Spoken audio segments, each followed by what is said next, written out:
गवळणी बांधिती धारणासी गळा खेळे त्या गोपाळा माझी ब्रह्म धावनिया मागे यशोदेक भोजन हिंडेरा नोरान गाई पाठी तुका म्हणे सर्व कळा ज्याची अंगी तुका म्हणे सर्व कळा ज्याची अंगी भोळेपणा लागी भीक मागे धावनिया मागे यशोदे भोजन हिंडेरा नोरान गाई पाठी विठोबा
गवळणी बांधिती धारणासी गळा गोपाळा माझी ब्रह्म धावनिया मागे यशोदे भोजन हिंडेरा नोरान गाई पाठी। प्रस्तुत प्रसंगी कीर्तन रूपी सेवेकरिता निवडलेला अभंग जगद्गुरु जगतवंदनीय सर्वांच्या अंतकरणाचा अधिष्ठान असणारे माऊली तुकोबाराय यांचा 3 चरणांचा आणि भगवान श्रीकृष्ण परमात्म्याच्या बाललीला वर्णन करून सांगणारा अशा पद्धतीचा हा अभंग आहे। या अभंगामध्ये माऊली तुकोबार आपल्याला काय प्रतिपादन करून सांगतात तत्पूर्वी आपण एकदा संतांना नमन करूया। श्री संतांची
श्री संतांचे या माथा चरणावरी साष्टांग हे करी दंडवत विश्रांती पावलो सांभाळा उत्तरी वाढले अंतरी प्रेम सुख गवळणी बांधिती धारणासी गळा गवळणी बांधिती धारणासी गळा खेळे त्या गोपाळा माझी ब्रह्म धावनिया मागे यशोदे भोजन हिंडे रानो रान गाई पाठी।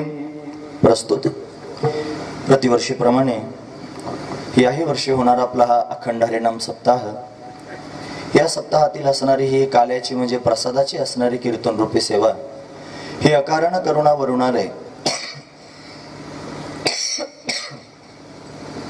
भक्तकाम कल्पद्रुम भगवान पांडुरंग परमात्म्याच्या अथांग करुणेनं त्याच्या दयेनं आणि या सर्व संयोजक मंडळींच्या माध्यमातून आमच्या वाटेला आलेली आहे।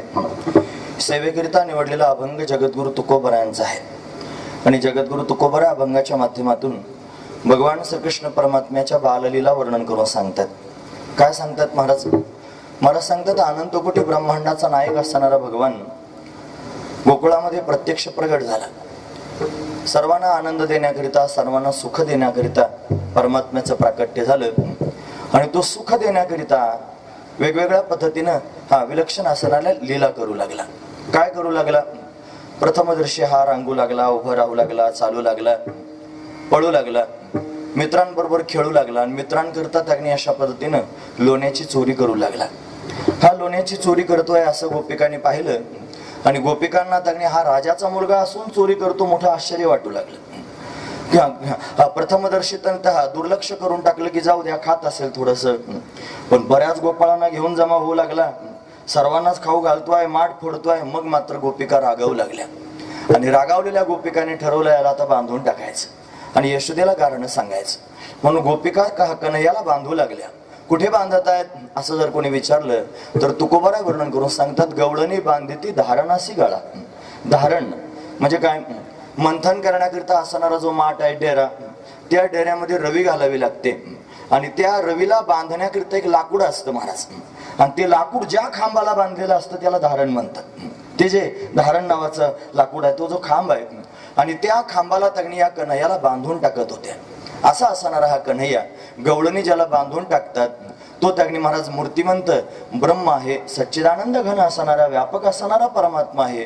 पण तो परमात्मा सगुण साकार होऊन अशा पद्धतीने भक्तांकरता लीला करतोय, नवे गोपाळांबरोबर खेळतोच आहे। म्हणून गवळणी बांधिती धारणासी गळा खेळे त्या गोपाळा माझी ब्रह्म। ब्रह्मच त्याग्नी गोपाळांमध्ये प्रत्यक्ष खेळत आहे। एवढंच करतो का भगवान? असं नाही, तो त्याग्नी महाराज अनेकांना आनंद देतो। यशोदा माईला आनंद देण्याकरिता आला, तिच्या मागे मागे धावू लागला आणि तिला भोजन मागू लागला। धावूनिया मागे यशोदे भोजन, यशोदेला भोजन मागतोय आणि हिंडे रानोरान गाई पाठी, गोमातेला त्याने वनामध्ये घेऊन जाऊ लागला। याच्या फार खोड्या झाल्या, यानं फार चोऱ्या केल्या, म्हणून यशोदा राणी कंटाळली आणि शेवटी त्याला सांगितलं, कन्हैया घरी थांबू नकोस, आता तू वनाला जा। मग तो कन्हैया वनाला जाण्याकरिता निघाला। त्यानं गोपाळांना बरोबर घेतलं, गोमातेला बरोबर घेतलं आणि वृंदावनामध्ये त्याने महाराज फिरू लागला। अनेक वनांचं वर्णन श्रीमद भागवतामध्ये करून सांगितलं।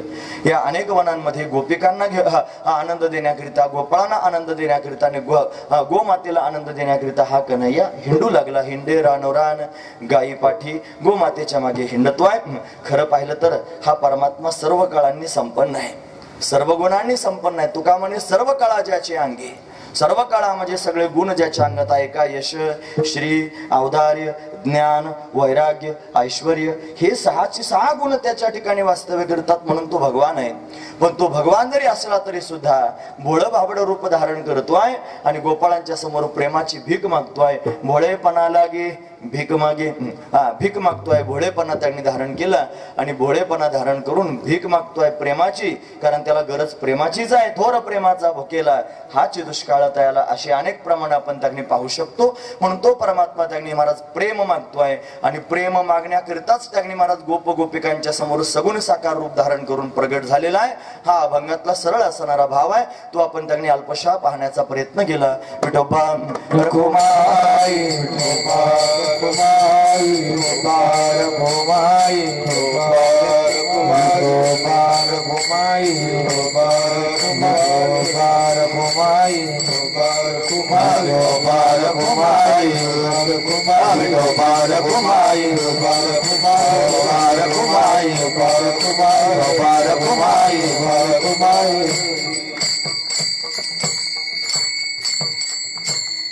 हरी गवळणी बांधिती धारणा सिगळा खेळे त्या गोपाळा माझी ब्रह्म धावणिया मागे यशोदे भोजन हिंडे रानुराण गाई पाठी. प्रस्तुत प्रतिवर्षीप्रमाणे याही वर्षी आपण हा अखंड हरिनाम सप्ताह या ठिकाणी संपन्न केलेला आहे. हे 50वे वर्ष या सप्ताहाचा अशा पद्धतीने आहे. भगवान दत्तात्रयांच्या मूर्ती प्राण प्रतिष्ठेचा हा 50वा वर्धापन दिन आहे. त्या काळामध्ये ब्रह्मलीन श्री गुळवणी महाराज आणि या स्थानामध्ये आले, ज्यांचं दर्शन अतिशय दुर्लभ अशा पद्धतीचं होतं, जे शक्तिपाताचे आचार्य होते. शक्तिपाताचार्य ज्यांना म्हटलं जात होतं. आपली जी त्याग्नी महाराज वारकरी संप्रदायाची परंपरा आहे, ही परंपराच मुळात शक्तिपाताची परंपरा आहे. शक्तिपात त्याग्नी महाराज एक उदात्त असणारा संतांचा अधिकार आहे. ते संत त्याग्नी जीवावर कृपा करण्याकरिता, जीवाला उद्धरून नेण्याकरिता शक्तिपात अशा पद्धतीने करतात. त्याचे अनेक पुरावे मला सांगता येतील. माऊली ज्ञानोबरायांना जर विचारलं तर ज्ञानोबराय सांगतात, दृष्टीनं शक्तिपात करता येतो. कृपा कटाक्षी निहाळले आपल्या पदी भैसविले बापरखुमा देवीवर विठ्ठले भक्तादी दले वरदान. माऊली ज्ञानोबराय सांगतात दृष्टीनं शक्तिपात करता येतो. निळोबरानं जर विचारलं, तुकोबरानं जर विचारलं तर ते म्हणतात स्पर्शानं शक्तिपात करता येतो. हात ठेविला मस्तके प्रसाद देऊन केले सुखी, किंवा लावणी हात कुरवाळीला माथा सांगितली चिंता न करावी, हा शक्तिपातच आहे. अजून शक्तिपात त्याग्नी महाराज आलिंगन दिल्यानं होतो. आलिंगन घडे मोक्ष सायुज्यता जोडे. शब्दानं शक्तिपात होतो. अनेक प्रकारानं त्याग्नी शक्तिपात संत महापुरुष करू शकतात. खरे तर 4 प्रकार शक्तिपाताचे आहेत. एक त्याग्नी दृक शक्तिपात आहे, एक शब्द शक्तिपात आहे, एक स्पर्श शक्तिपात आहे, आणि चौथा स्वप्न शक्तिपात आहे. स्वप्नात जाऊन शक्तिपात करतात. जगद्गुरु तुकोबरायांवर त्यांच्या श्रीगुरूंनी स्वप्नात शक्तिपात केला, म्हणजे त्यांनी दिव्य कृपा केली. म्हणून शक्तिपाताचे दिव्य आचार्य त्या काळामध्ये ज्या ठिकाणी त्यांचं मोठं नाव होतं, आणि ती गुळवणी महाराज ते आपल्या गावामध्ये आले, आणि त्यांच्या माध्यमातून भगवान दत्तात्रयांच्या मूर्तीची प्राणप्रतिष्ठा झाली. तात्कालीन असणारा चमत्कार सांगतात की भगवान दत्तात्रयांच्या दृष्टीतून त्यांनी दिव्य किरण बाहेर पडली, आणि बऱ्याच लोकांना ती प्रत्यक्ष पाहायला सुद्धा मिळाली. म्हणजे हे दिव्यत्व त्या मूर्तीमध्ये आपल्याला आजही त्यांनी पाहायला मिळतं. म्हणून असं भव्य दिव्य असणारं त्यांनी हे वैभव आहे. आणि गेल्या 50 वर्षांपासून आपण हा सप्ताह त्यांनी करतो आहोत. या वर्षी त्यांनी सप्ताह कमिटीला असं वाटलं की 50वे वर्ष आहे, आपण जरा याला दिव्य स्वरूप भव्य स्वरूप त्यांनी द्यावं. म्हणून त्यांनी या वर्षी श्री रामकथेचं आयोजन त्यांनी या मंडळानं अशा पद्धतीने केलं. आणि अतिशय सुंदर असणारी रामकथा ढोक महाराजांच्या मुखातून आपल्या सर्वांना श्रवण करायला मिळाली. प्रभू रामचंद्रांचं चरित्र त्यांनी महाराज मोठं मधुर आहे, मोठं गोड आहे, आणि ते श्रवण करताना मनुष्य स्वतःला विसरून जातो. हरिभक्तीपरायण आंबेकर महाराजांच्या माध्यमातून आम्हाला बातमी कळत होती. आम्हाला जरी प्रत्यक्ष श्रवण करायला येता आलं नाही, आम्ही यात्रेला गेलो असल्या कारणानं, तरी सुद्धा आम्हाला माहिती मात्र मिळाली की अतिशय सुंदर रामकथा सुरू आहे. महाराज अतिशय भावपूर्ण अंतकरणातून प्रभू रामचंद्रांचं चरित्र त्यांनी सांगतायत, आणि सर्व लोक त्यांनी मंत्रमुग्ध अशा पद्धतीने होत आहेत. म्हणून राम अतिशय महत्वाचाच आहे. राम कळावा मग कृष्ण कळत असतो. आधी राम आणि मग कृष्ण त्यांनी लक्षात घेत जावा. आपण वारकरी संप्रदायामध्ये रामकृष्ण हरी मंत्र त्यांनी म्हणतो. हे रामकृष्ण हरी म्हणण्याचं तात्पर्यच असं आहे की राम म्हणजे आचार, कृष्ण म्हणजे विचार, आणि हरिनामाचा उच्चार. 3 गोष्टी अतिशय महत्वाच्या आहेत. रामासारखं आचरण आपलं असावं, कृष्णानं दिलेला विचार आपल्या जीवनामध्ये त्यांनी ठसावा, आणि मग आपलं उर्वरित जीवन आपण हरिनामाचा उच्चार करत करत आनंदात घालवावं, हा त्यातला भावच आहे. म्हणून रामाचा आचार, कृष्णाचा विचार आणि हरिनामाचा उच्चार या 3 गोष्टी लक्षात ठेवण्यासारख्याच आहेत. म्हणून त्यांनी जर संप्रदायात प्रवेश करायचा असेल, भगवत धामापर्यंत जायचं असेल, तर सगळ्यात आधी राम पाहायला पाहिजे. म्हणून आपण रामकथा श्रवण केलेली आहे, ती गोड असणारी रामकथा. आणि त्यानंतर आज आपण भगवान श्रीकृष्ण परमात्म्याचं चरित्र श्रवण करतो आहोत, जे त्यांनी महाराज काल्याच्या प्रसंगातून सांगावंच लागतं. हा दंडकच आहे. म्हणून कालपर्यंत पाहिला राम, आणि आज आपण पाहतो कृष्ण. रामकृष्णच त्यांनी महत्वाचे आहेत. जगद्गुरु तुकोबारांनी या दोघांवर शिक्कामोर्तब केली, किंवा माऊली ज्ञानोबारांनी दोघांचीच नावं सांगितली. ते सांगतात, हे रामकृष्ण नामे दोन्ही साजे, रामकृष्ण नामे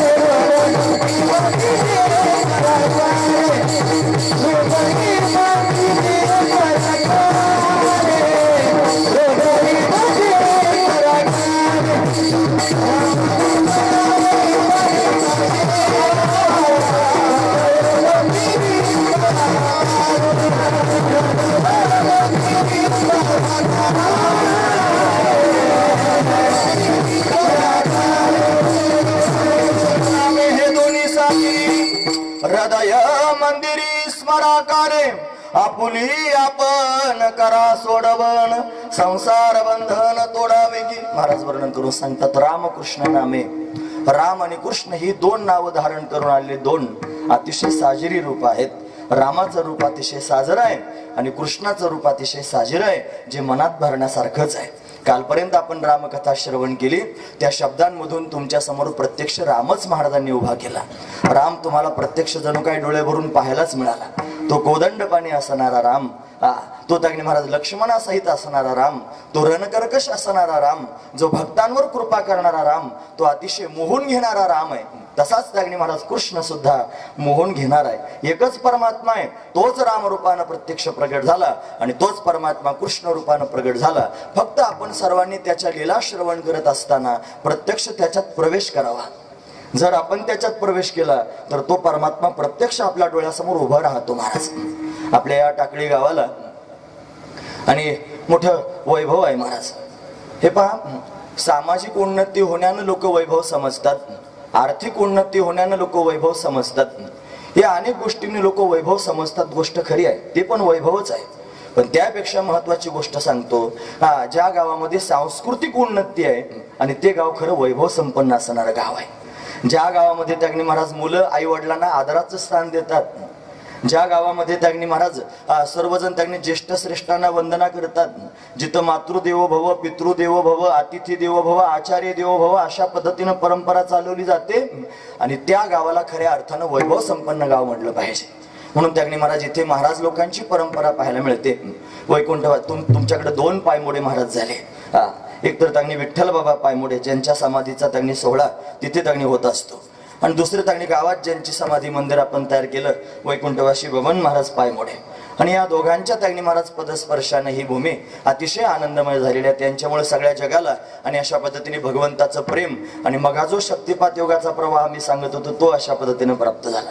दिव्य गोष्ट आहे. म्हणतात पायमोडे बाबा कीर्तन सांगायला लागले की मी बऱ्याच लोकांना, मी त्यांना प्रत्यक्ष पाहिलंच नाही, भेटायचा योगच आला नाही, पण तरी सुद्धा कीर्तन सांगायला लागले की भगवान श्रीकृष्ण परमात्म्याचं चरित्र सांगू लागले की असं वाटायचं जणू काय परमात्मा समोरच त्याने खेळतोय, उभा राहतोय, नाचतोय, असं सहजच त्याने वाटावं. हे का होतं त्याचं कारण सांगतो.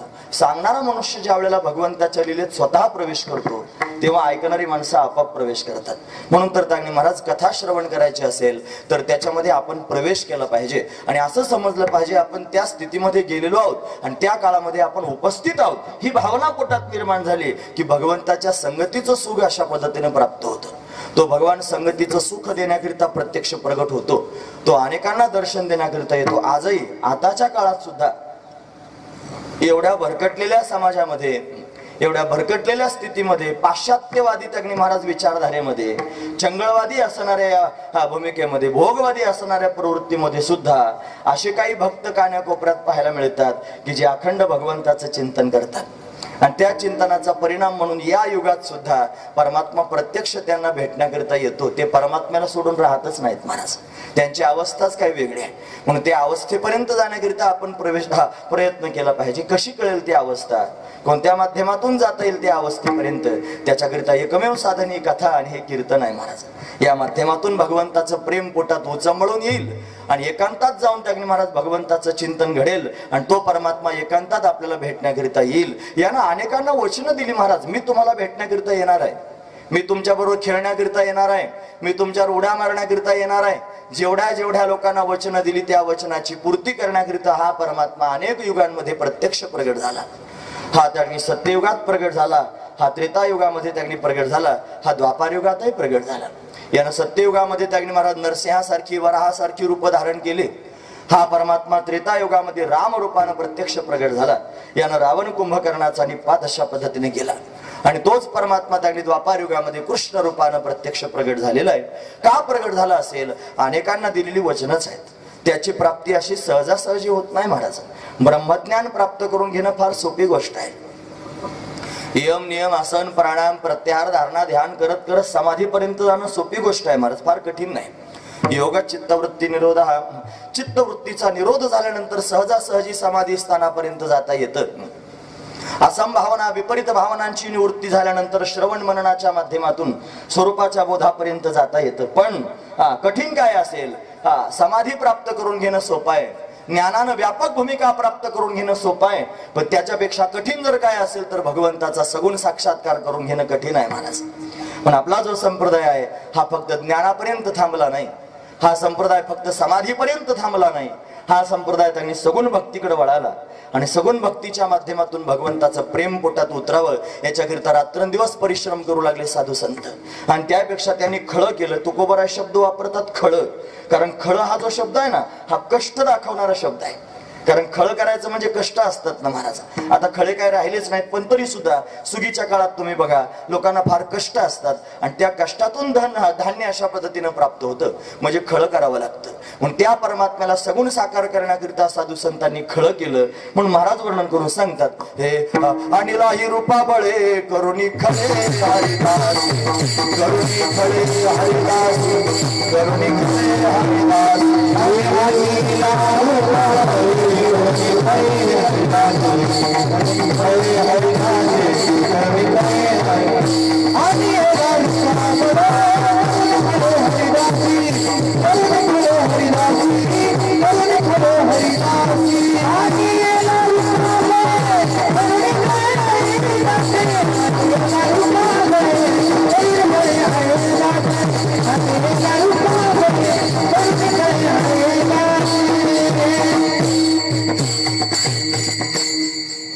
बळजबरीनं रूपाला आणला आणि साधू संतांनी खळं करून त्यागणी महाराज कष्ट करून त्याला साकार केलं. महत्वाची गोष्ट आहे.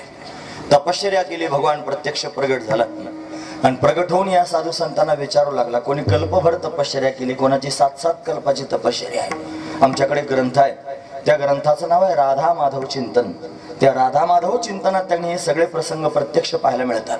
नावानुसार त्यांनी पाहायला मिळतात. कोणत्या कोणत्या साधूनं तपश्चर्या केली, कोणत्या कोणत्या ऋषीने तपश्चर्या केली. भगवान प्रत्यक्ष प्रगट झाला आणि प्रगट होऊन विचारलं, काय पाहिजे तुम्हाला सांगा.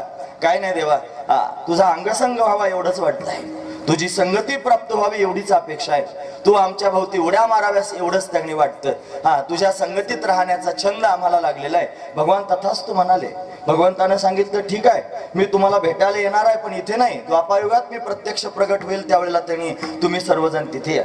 मग भगवंताच्या प्राकट्याच्या आधीच सगळे लोक त्यांनी तयार झाले आणि भगवंताची वाट पाहू लागले. गोकुळामध्ये सर्वजण एकत्र आले. महाराज कुठे येणार म्हणे, द्वापारयुगामध्ये मी त्यांनी गोकुळामध्ये प्रत्यक्ष प्रगट होणार आहे, तिथे सर्वांनी या. म्हणून गोकुळवासी लोक त्यांनी भगवंताची वाट पाहतायत. ते सर्वजण अवतारी आहेत महाराज, देवाची वाट पाहतायत. त्यांना आस लागलेल्या भगवंताच्या भेटीची. आपण अनेक वेळेला श्रवण करत असतात. हे त्यांनी महाराज सामान्य नाहीत, गोलोक धामातून आलेली मंडळी आहे. गोमाता प्रत्यक्ष प्रगट झालेली आहे, भगवंताची वाट पाहते आहे. तिथे त्यांनी वाहणारी नदी त्यांनी सामान्य नाही, जी भगवंताची पत्नीच आहे, तिचं नाव आहे कालिंदी, जिला यमी म्हणतात, जी यमाची बहीणच आहे, जी भगवंताबरोबर विवाह करण्याकरिता लढाईत झालेली आहे. यमुना सुद्धा अवतारी आहे. तिथं असणारा गोवर्धन तो सामान्य नाही, राम अवतारामध्ये हनुमंताने उचललेला डोंगर आहे, जो राम कार्याकरिता निघाला, पण सेतू पूर्ण झाला म्हणून तिथंच ठेवून दिला. हनुमंतानं वरदान देऊन टाकलं की हे बघ मी तुला उचललेला आहे ना, आज इथं ठेवलं, गोष्ट खरी आहे, पण ऐक, तुला वाईट वाटून देऊ नकोस, पुढच्या युगामध्ये माझा भगवान प्रत्यक्ष प्रगट होईल आणि तो तुला उचलील. म्हणून तोच गोवर्धन रूपानं तिथे भगवंताची वाट पाहतो आहे. तिथला डोंगर वाट पाहतो, तिथली नदी वाट पाहते, तिथली जमीन वाट पाहते, तिथली गोमाता वाट पाहते, तिथल्या गोपिका वाट पाहतायत, ज्या वेदगर्भातल्या श्रुती आहेत. तिथले गोपाळ वाट पाहतायत, जे त्याग्नी महाराज ऋषीमुनी आहेत, स्वर्गातले देव त्याग्नी महाराज गोपाळ झालेले आहेत. हे सगळेजण भगवंताच्या भेटीची आस लावून बसलेले आहेत आणि सर्वांचं अंतकरण भगवंतानं जाणलं आणि जाणून निमित्त करून भगवान त्यांनी प्रत्यक्ष प्रगट होण्याकरिता तयार झाला. काय निमित्त केलं असेल, त्याच्या येण्याचं कारण त्यांनी भगवान स्वतःच वर्णन करून सांगतो. हे यदा यदा हि धर्मस्य ग्लानिर्भवति भारत अभ्युत्थानाम धर्मस्य तदात्मानं सृजाम्यहं परित्राणाय साधूनां विनाशाय च दुष्कृतां धर्म संस्थापनार्थाय संभवामि युगे युगे. प्रत्येक युगात मी अवतार धारण करतो धर्माची स्थापना करण्याकरिता, साधूला सांभाळण्याकरिता मला यावं लागतं. म्हणून त्यांनी परमात्मा हे निमित्त करून येत असतो. निमित्त केलं भगवंतानं. कंसासारखे, जरासंधासारखे दुराचारी जन्माला आले. त्यांनी पृथ्वीवर त्यांनी अनाचार माजवला, यज्ञ बंद पाडले, ब्राह्मणाचा अपमान होऊ लागला, गोमातेचा छळ होऊ लागला, या सर्वांना त्यांनी मला त्रास होऊ लागला. पृथ्वीला भार सहन झाला नाही पापाचा, म्हणून भगवंताकडे गेली. भगवंतानं सांगितलं, देवकीच्या घरी भगवान येणार आहे, चिंता करू नका. देवकी कंसाची चुलत बहीण आहे. त्यानं तिचा विवाह वसुदेवाबरोबर त्यांनी करून दिला आणि विवाह झाल्यानंतर त्याच्यातच त्यांनी विघ्न आलं. आकाशवाणीने सांगितलं, कंसा मूर्खा, जिची वरात मिरवतोस तिच्याच घरी आठवा येईल आणि तुला मारेल. तो देवकीला मारण्याकरिता उद्युत झाला. वसुदेवानं हात पकडला आणि मग त्यांनी महाराज वसुदेवानं दोन गोष्टी नीतीच्या सांगितल्या. अरे ती स्त्री आहे, ती आबला आहे, तुझी बहीण आहे, तिला मारू नकोस, तुला दादा दादा म्हणते आहे, का मारतोयस? मग काय करू म्हणे, हे बघ आम्हाला बंदीखान्यात नेऊन टाक, जेवढी मुलं होतील तुला देऊन टाकू. म्हणून बंदीखान्यात नेऊन टाकलं वसुदेव देवकीला. यथाकाळ त्यांनी मला 6 लेकरं झालेली आहेत देवकीला. 6ची 6 लेकरं कंसानं मारून टाकली. 7वा गर्भ आला, तो त्यांनी योगमायेनं पळवला आणि तो रोहिणीच्या गर्भात नेऊन स्थापन केलं. वसुदेवाचीच असणारी पत्नी. वसुदेवाला 8 पत्नी आहेत महाराज, त्याच्यामध्ये असणारी ही रोहिणी. या रोहिणीच्या गर्भात नेऊन त्यांनी महाराज त्याला स्थापन केलं. 7वा गर्भ रोहिणीला समजेना गर्भ कुठून आला. आणि गावातले लोक विचार करायला लागले. गोकुळात राहत होती महाराज, कंसाच्या भीतीनं त्यांनी महाराज नंदराजाच्या आश्रयाला जाऊन राहिली होती. गावातले लोक विचार करायला, हिचा नवरा बंदीखान्यात आहे आणि गर्भवती आहे, झालं काय नेमकं, कसं काय हिचा काहीतरी चूक झालेली आहे तिच्याकडून. सर्वजण विचार करायला लागले. मग मात्र रोहिणीनं त्यांनी महाराज स्वतःचा निष्कलंकत्व सिद्ध करण्याकरिता यमुनेच्या काठावर चिता रचली आणि चिता रचून त्याच्यात आता उडी मारणार. पेटून इतक्यात पाऊस आला, चिता विझली आणि आकाशवाणी झाली, हा गर्भ वसुदेवाचाच आहे. सर्वांना आनंद झाला. रोहिणी त्यांनी महाराज यथाकाल प्रसूत झाली. भाद्रपद शुद्ध षष्टीला तिला पुत्र झाला. पण मुलगा झाला खरा रोहिणीला, त्याने डोळे उघडले नाहीत. हा डोळे का उघडत नाही म्हणून सर्वजण विचारात पडले. मग शांडिल्य नावाच्या ऋषीने बोलावलं. हे शांडिल्य ऋषी ब्राह्मण आहेत, यांच्या पत्नीचं नाव आहे पूर्णमासी. असं त्यांनी म्हणत त्यांचा परिवार आहे. ते आले, त्यांनी जन्मपत्रिका पाहिली आणि पाहिल्यानंतर कळाला हा सामान्य नाही, हा शेषनारायणाचा अवतार आहे. आणि शेषनारायण भगवंताचं आसन आहे. ज्या अर्थी आसन आलं त्या अर्थी आसनावर बसणारा पण इथेच येणार आहे, हे सर्वांना कळालं. मग काय करावं लागेल म्हणजे आबाल वृद्धांनी एकादशीचं व्रत केलं, निर्जला एकादशीचं. आणि मग सर्वांना आस लागली भगवंताच्या येण्याची. इकडे त्यागनी महाराज यशोदा राणीला बऱ्याच काळापर्यंत संतती नव्हती. सर्वांना वाटत होतं तिला पुत्र प्राप्त व्हावा आणि तिकडे 7वा गर्भ गळून गेला म्हणून कंसाला आनंद वाटत होता. माझ्या भीतीनं गर्भ गळून जाऊ लागले. आणि आता भगवंताच्या प्राकट्याची वेळ जवळ आली. अनंत कोटी ब्रह्मांडाचा नायक असणारा भगवान अष्टमगर्भ रूपानं देवकीच्या गर्भात प्रविष्ट झाला, जो दिव्य तेज रूपानं प्रत्यक्ष प्रगट होतोय. वस्तुस्थिती अशी आहे की आपण सगळेजण त्यांनी जन्माला येतो, पण आपण आईच्या गर्भात त्यांनी राहतो. खाली डोकं वर पाय केलेले असतात, नाकी तोंडी कृमी किडे, गर्भवासाचे दुःख गाढे, अशी आपली अवस्था असते. पण भगवान तसा येत नाही महाराज. तो त्यांनी महाराज दिव्य तेज रूपानं प्रत्यक्ष प्रगट होतो. म्हणून तेज भगवंताचं वाढू लागलं. देवदेवता गर्भस्तुती करण्याकरिता येऊ लागल्या. सत्यव्रतम सत्यपरम सत्यस्य योनिम निहितंच सत्य सत्यस्य सत्यमृत सत्य नेत्रम सत्यात्मकम त्वाम शरणम प्रपन्न, असं देवदेवता भगवंताचं स्तवन करू लागले. भागवतातलं हे वर्णन आहे. आणि मग त्यांनी महाराज भगवंताच्या प्राकट्याची वेळ जवळ आली. दशरथे मारिला तोची होता मास. दशरथानं ज्या श्रावणाला मारलं होतं ना, त्याच्याच नावाचा महिना आला श्रावण महिना. या श्रावण महिन्यात वद्य पक्ष आला. या वद्य पक्षामध्ये अष्टमी तिथी आली आणि अष्टमी तिथीला त्यांनी महाराज बुधवारचा दिवस आला. रोहिणी नक्षत्र आहे. चंद्रबळ अतिशय चांगला आहे आणि अतिशय त्यांनी सुंदर असणारं ग्रहमान आहे. या चांगल्या योगावरती भगवंताच्या प्राकट्याची त्यांनी घडी जवळ आलेली आहे. रात्रीचे 12 वाजल्याबरोबर त्यांनी महाराज कारागृहात लख्ख असणारा प्रकाश पडला आणि देवकीच्या समोर त्यांनी परमात्मा प्रत्यक्ष प्रगट झाला. दिव्य तेजानं आकार धारण केला. 8 वर्षाची चतुर्भुज असणारी मूर्ती वसुदेव देवकीच्या समोर प्रत्यक्ष प्रगट झाली. भगवंतानं मायेचा पडदा टाकला. सगळे द्वारपाल झोपी गेले. सर्वजण त्यांनी महाराज शांत आहेत. भगवंताचं दर्शन प्रत्यक्ष त्यांनी झालेलं आहे आणि अतिशय आनंद विभोर होऊन वसुदेव देवकी भगवंताला पाहू लागले आणि विचारलं, देवा तुझं दर्शन झालं, आम्ही भाग्यवान आहोत. काय आज्ञा आहे सांगावी. सांगितलं भगवंताने, हे पहा मी आलेलो आहे पण थांबण्याकरिता नाही, मला जायचं आहे. म्हणे कुठे जायचं आहे तुला असं विचारल्यावर सांगायला सुरुवात केली, मला जायचं आहे गोकुळामध्ये.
नंदाच्या घराला मजने गोकुळाला, मला नंदराजाच्या घरी गोकुळाला जायचं आहे भगवंतानं सांगितलं.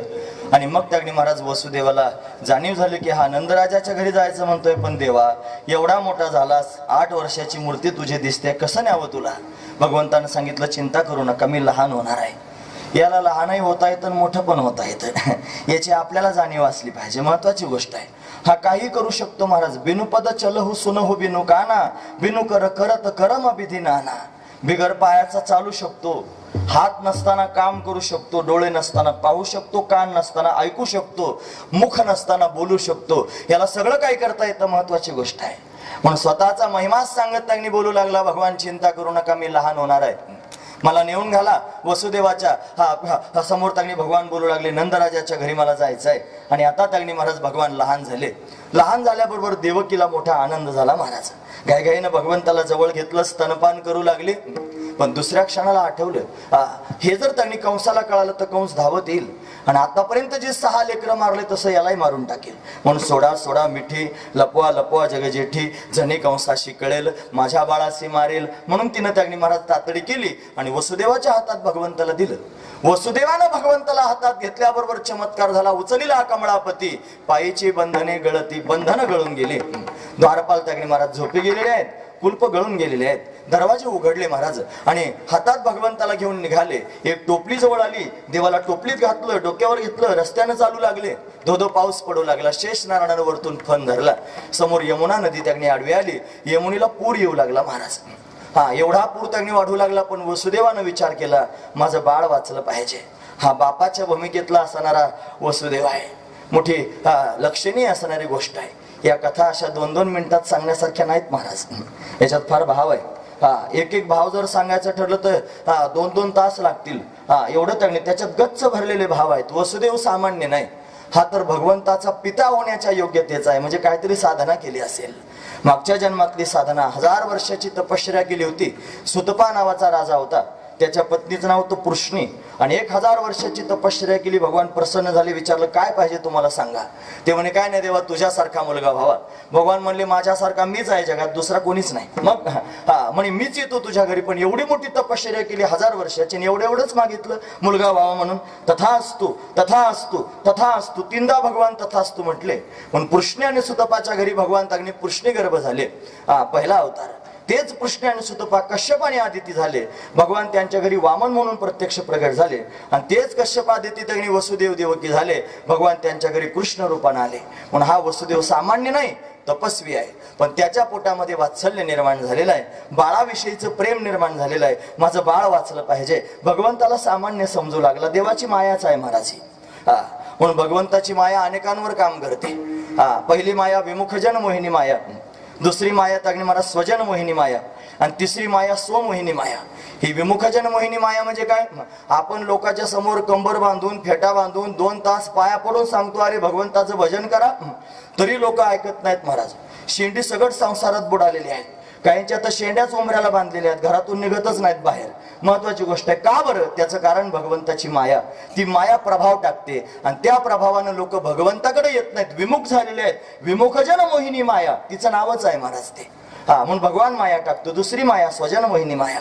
ह्या स्वजनांवर माया टाकतो, आपल्या भक्तांवर माया टाकतो, त्यांच्या बरोबर राहतो, त्यांच्या संगतीत राहतो, त्यांची सगळी कामं करतो, पण त्यांना कळू देत नाही मी त्याकडे भगवान आहे म्हणून. म्हणून वसुदेवाच्या बरोबर आहे, पण वसुदेवावर माया टाकलेली आहे. आणि मग वसुदेवाला वाटतंय माझा मुलगा आहे, पाण्यात बुडेल, याला वाचवलं पाहिजे. त्याच्यातला बाप त्याने बोलतोय, महत्वाची गोष्ट आहे. आईचं वर्णन करून सांगायला लागल्यावर लोकांना फार विशेष वाटतं नाही का, आई ऐकल्यानंतर. आणि कीर्तनकार लोक त्याने महाराज आई विशेष रूपाने सांगतात सुद्धा. पण फक्त आई सांगण्यात तात्पर्य त्याने नाही महाराज, बापही सांगितला पाहिजे. बापही महत्वाचाच आहे. बापाचं अंतकरण आहे त्याने मुलाकरता फार कासावीस होतं. फक्त फरक एवढाच आहे की बापाचं अंतकरण थोडं कठोर असतं, त्याला त्याच्या भावना लगेच व्यक्त करून दाखवता येत नाही. बायकांच्या डोळ्याला जसं लगेच पाणी येतं तसं माणसाच्या डोळ्याला लगेच पाणी येत नाही महाराज, त्याचं काळीज थोडं निकरट असतं. पण मुलाविषयी असणारा त्याने भाव त्याच्या पोटातला केव्हा ना केव्हा तरी प्रगट होतो. त्यालाही मनातून वाटतं माझा मुलगा त्याने सुदृढ असावा, चांगला असावा, तो त्याने सुशिक्षित असावा, संपन्न असावा, श्रीमंत असावा, त्याला मान सन्मान प्राप्त व्हावा, माझा मुलगा समाजात चमकावा, हे बापाला सुद्धा वाटतं. आणि त्याच्याकरिता बापही प्रयत्नशील असतो. महत्वाची गोष्ट आहे. फक्त तो दाखवत नाही, कारण तो निकरट झाल्यासारखा त्याने दिसतो. महत्वाची गोष्ट आहे. तो बाप त्याचा त्याने संयमाचा बांध फुटतो महाराज. जेव्हा त्याची मुलगी जाते ना नांदायला, त्यावेळेला ज्यावेळेला ती सगळ्या लोकांच्या समोर त्या नवऱ्याचं त्याने असणारं उपरणं ओढून त्याने महाराज धावत पळायला सुरुवात करते. आणि पळत पळत जाऊन झाडाखाली उभ्या असणाऱ्या बापाच्या गळ्यात त्याने मिठी मारते आणि त्याला म्हणते बाबा मी जाते. असं ज्या वेळेला म्हणते त्यावेळेला एका क्षणात त्या बापाच्या डोळ्यात पाणी येतं महाराज. केवढा निकरट काळजाचा असला तरी सुद्धा सहज म्हणतो बाळा जा, सुखी राहा. हा बाप आहे, वसुदेव त्यागणी बाप आहे महाराज. त्याच्या मनात भय आहे, माझा मुलगा वाचला पाहिजे.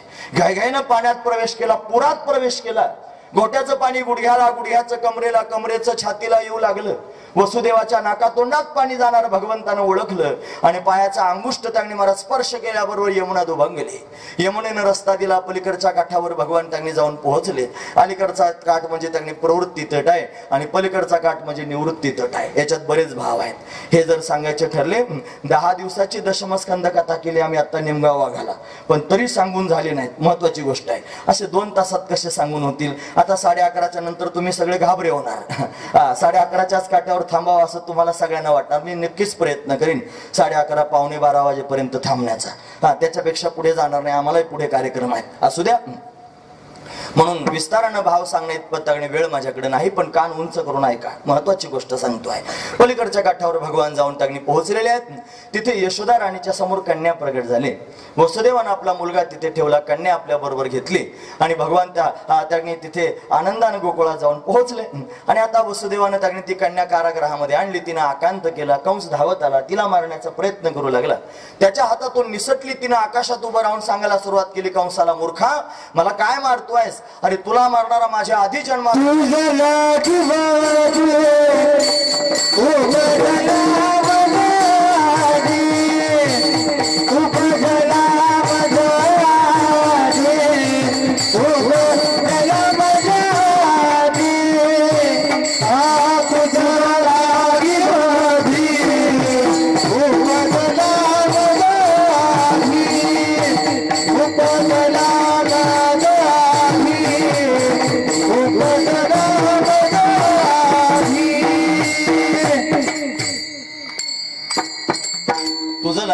उपजला मजा आधी तुला मारणारा माझ्या आधी जन्माला आला. कंसाला बातमी कळाली.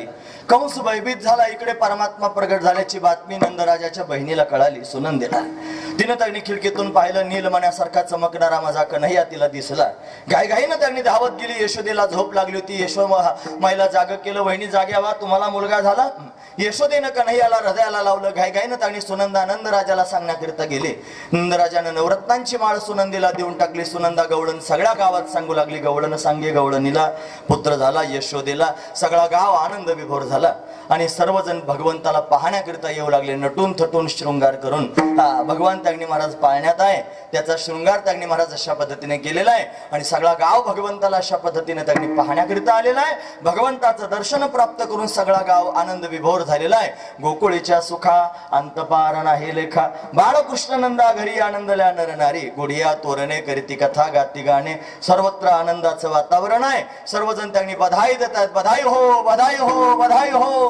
नंदराज आनंदी आहेत. अनेकांना भेटवस्तू देत आहेत, खेळणा पाळणा सुंठवडा सर्वजण घेऊन येत आहेत, वस्त्र आभूषण घेऊन येत आहेत. नंद बाबा सुद्धा त्यांना भेटवस्तू त्यांनी अनेक प्रकाराने देत आहेत. आनंदोत्सव सुरू झाला. याला नंदोत्सव म्हणतात. महाराज हे नंद घरानंद भयो रे, जय जय गणैया लाल की. आनंद घरानंद भयो रे, जय जय गणैया लाल की. आनंद घरानंद भयो रे, जय जय गणैया लाल की. आनंद घरानंद भयो रे, जय जय गणैया लाल की. जय कन्हैया लाल की, जय कन्हैया लाल की, जय कन्हैया लाल की, जय कन्हैया लाल की. जय कन्हैया लाल की, जय दाऊद दयाल की, जय कन्हैया लाल की, जय दाऊद दयाल की.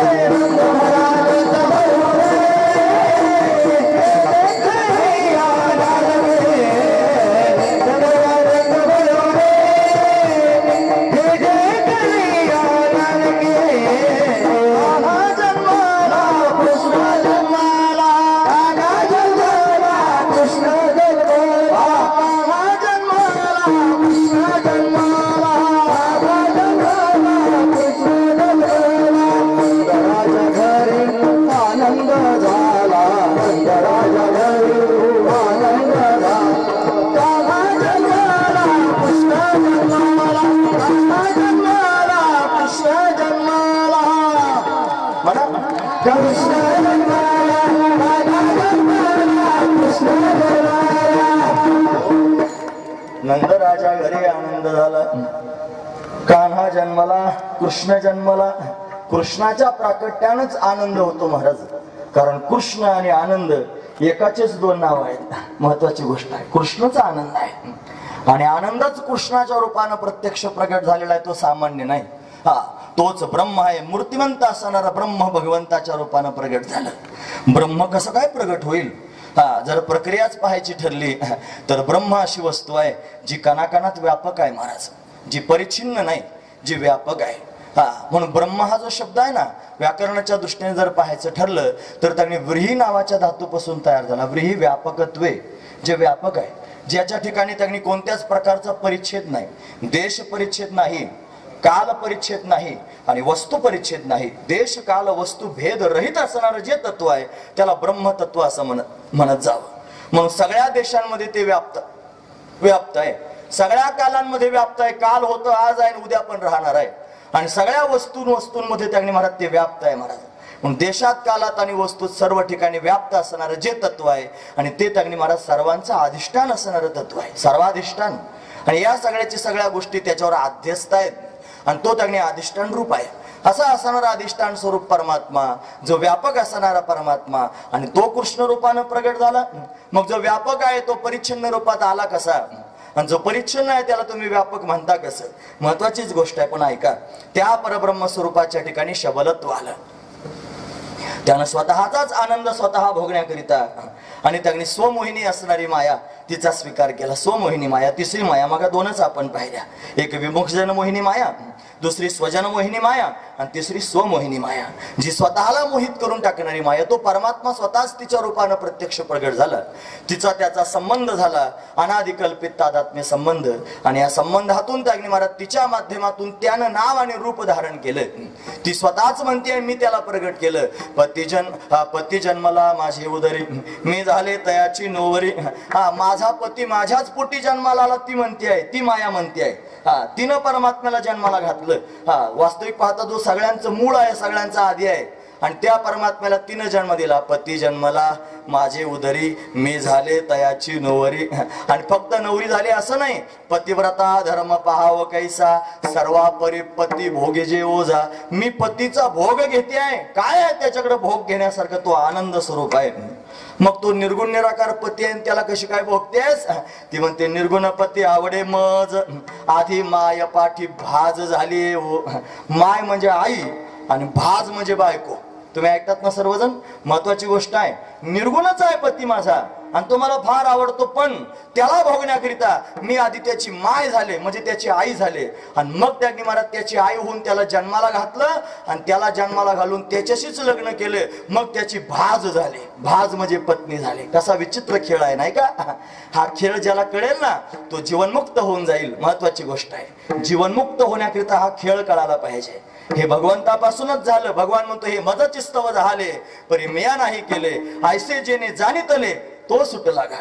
गप्पा मारल्यानं माणूस सुटत नसतो महाराज. फक्त प्रक्रिया सांगता आल्यानं माणूस सुटत नसतो, हे कळाल्यानं माणूस सुटत असतो. गप्पा मारणारे हजार सापडतील, सांगणारे हजार सापडतील, पण कळणारे फार कमी सापडतात महाराज. आम्ही फक्त त्यांनी कंबर बांधून तुमच्या समोर सांगतो आहोत, महत्वाची गोष्ट आहे. पण अनुभव संपन्न जगामध्ये त्यांनी क्वचित एखादा सापडतो की ज्याला ब्रह्मज्ञान पचलेलं आहे, ते ब्रह्मस्वरूप त्याला जाणलेलं आहे. महत्वाची गोष्ट ते असं कोणालाही कळत नाही. खरं ब्रह्मज्ञान काय असेल तर एक अभंग महाराजांचा अख्खाच आहे महाराज.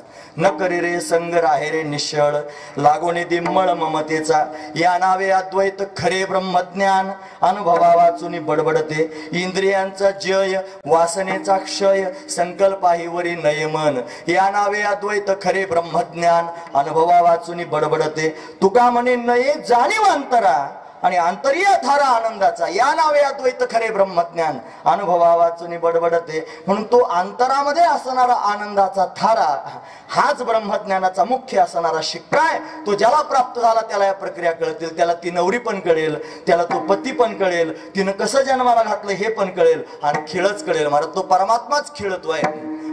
आपणच खेळ, आपण अशी स्वतः बरोबर खेळतो, आणि तो सगुण साकार होऊन भक्तांच्या समोर प्रत्यक्ष प्रगट होतो. म्हणून व्यापक असणारे ते ब्रह्म त्या प्रकृतीच्या संगतीत येऊन त्यांनी महाराज सगुण साकार अशा पद्धतीने झालं, आणि भक्तांबरोबर खेळू लागलं.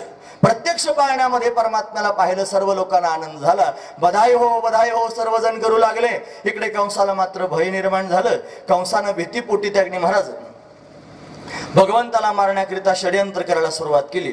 आकाराला 10 मिनिटं कमी असताना त्यांनी महाराज कंस मीटिंग घेऊ लागला, आणि त्यानं त्यांनी महाराज सगळ्या दैत्यांना बोलावलं, आणि मग त्यानं त्यांनी महाराज पुतनाबाईंना पाठवलं. वेळ फार भराभरा जाते ना पुढे महाराज.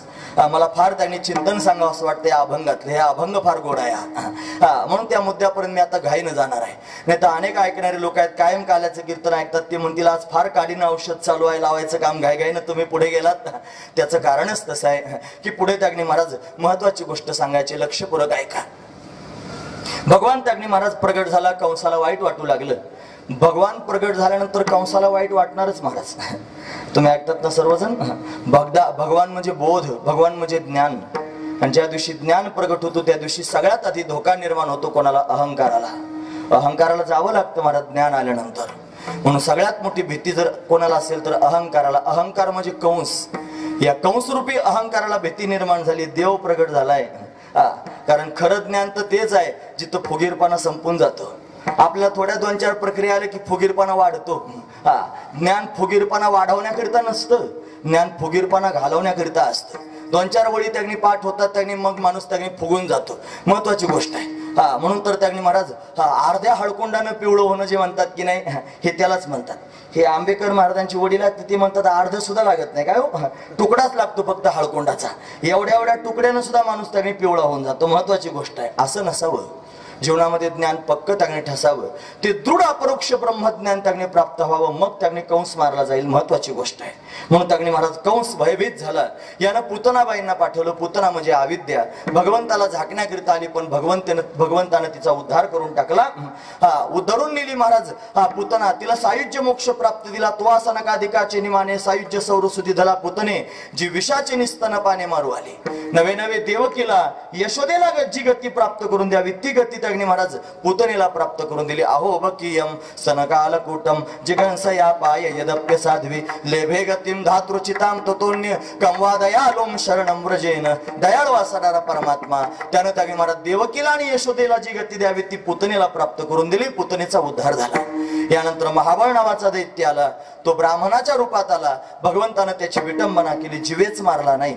का बरं जीवेच मारला नाही? भगवंताला ब्राह्मण अतिशय प्रिय आहे. ब्राह्मण हे भगवंताचं मुख आहे. म्हणून तर भगवंताला प्रिय असणारा ब्राह्मण त्यानं जीवेच मारला नाही. महत्वाची गोष्ट आहे. आजच्या समाजाला ब्राह्मणांची अलर्जी झालेली आहे. लोकांना ब्राह्मण नको आहेत. अरे का ब्राह्मणांच्या मुळावर उठले मला हेच समजत नाही. त्या ब्राह्मणांचे उपकार आहेत आपल्यावरती. काय उपकार आहेत माहिती आहे? अरे वेद लुप्त झाला, 150 हाण्या लोकांनी त्या अग्नी महाराज वेद बुडून टाका म्हणून फरमान काढलं. ते म्हणतात वेद उपनिषद पुराण मनुस्मृती वगैरे वगैरे सगळ्या गोष्टी घ्या, जाळून टाका, नाही तर पुरून टाका, नाही तर समुद्रात नेऊन फेकून द्या, असं म्हणणारे जन्माला आले. अरे लोकांनी जर हे जाळून टाकलं तर मग शिल्लक कसं राहील? या ब्राह्मणांनी वेद मुखोद्गत ठेवला, त्यांच्या मुखात त्याने वेद आहे, त्याने तो सांभाळून ठेवलेला आहे. म्हणून ब्राह्मणांच्या मुळावर उठू नका. सगळेच ब्राह्मण खराब नाहीत. महत्वाची गोष्ट आहे का, तुमच्या डोळ्यासमोर 4 वाईट वागणारे दिसत असले म्हणजे तुम्ही सगळ्यांवरच त्यांनी शेरा मारायचं नाही. गावाबरोबर किडे सुद्धा रगडायचे नाहीत. पक्की गोष्ट लक्षात ठेवा. पण सत्वशील असणारा ब्राह्मण जगामध्ये कोणत्या तरी कोपऱ्यात आहे, आणि तो त्यांनी सत्वशील वागतोय, जो त्रिकाल संध्या करतोय, रोज भगवंताची 24 नावं घेतोय आणि अतिशय अंतकरणापासून भगवंताचं चिंतन करतोय. ब्राह्मणाची निंदा करू नका. भगवंतानं ब्राह्मणाला जीवेच मारलं नाही, त्याला त्याने मला सोडून दिलं. ब्राह्मणाचं रूप घेऊन आला म्हणून, खरं तर दैत्य होता पण सोडून दिला. मग त्याने महाराज अनेक प्रकाराने कंस मारण्याचा प्रयत्न करतोय. एवढंच काम त्याने भगवान करतोय का? अनेक दैत्य पाठवले महाराज. भगवंतानं सर्वांनाच उद्धरून टाकलं. महाराज वर्णन करून सांगतात, हे काग बग रिठा मारिले बाळपण, काग बग रिठा मारिले बाळपण, काग बग रिठा मारिले, काग बग रिठा मारिले बाळपण, अवघी दैत्य खाली बुडावी, अवघी दैत्य खाली बुडावी, अवघी दैत्य खाली बुडावी. कागासूर मारला, आघासूर मारला, रिठासूर मारला, धेनुकासूर मारला, व्योमासूर मारला, अरिष्टासूर मारला, केशी असुर मारला, सारेच मारले महाराज. एवढंच करायला आला का? म्हणे नाही. अजून काय करायला आला? भक्तांना आनंद देण्याकरिता आला. काय करतोय आनंद देण्याकरिता? मग तो यशोदा राणीच्या अंगणात रांगू लागला. रांगत रंगणी चोरीत लोणी, धावणी धरिती गवळणी, बांधिती चरणी देती गाराणी, यशोदे साजनी, दही दूध भक्षुनी तमाल निळे, नवल केले साजनी, कृष्ण आळवा आळवा, परतुनी मागे लावा, कृष्ण आळवा आळवा. लक्षपूर्वक ऐका. कन्हैया रांगू लागला. तो रांगणारा कन्हैया त्याने महाराज यशोदेला आनंद देऊ लागला. रांगत रांगत कन्हैयानं हसत हसत यशोदेच्या अंगावर त्याने धावून धावून जावं आणि यशोदेनं त्याने कन्हैयाला हृदयाला लावावं. केवढं प्रेम यशोदेच्या पोटात निर्माण होत असेल. कन्हैया यशोदेला प्रेम देतो आहे. रांगता रांगता त्याने उभा राहू लागला. उभं राहता राहता त्याने पाऊल टाकू लागला, चालू लागला. चालता चालता त्याने महाराज पळू लागला आणि मित्रांबरोबर खेळू लागला. खेळणारा कन्हैया त्याचे मित्र आहेत महाराज. पेंद्या, वरद्या, वाकुड्या, श्रीदाम, सुदाम, मधुमंगल, मनसुख ही नावं पाठच करून ठेवा. फार गोड नाव आहेत महाराज.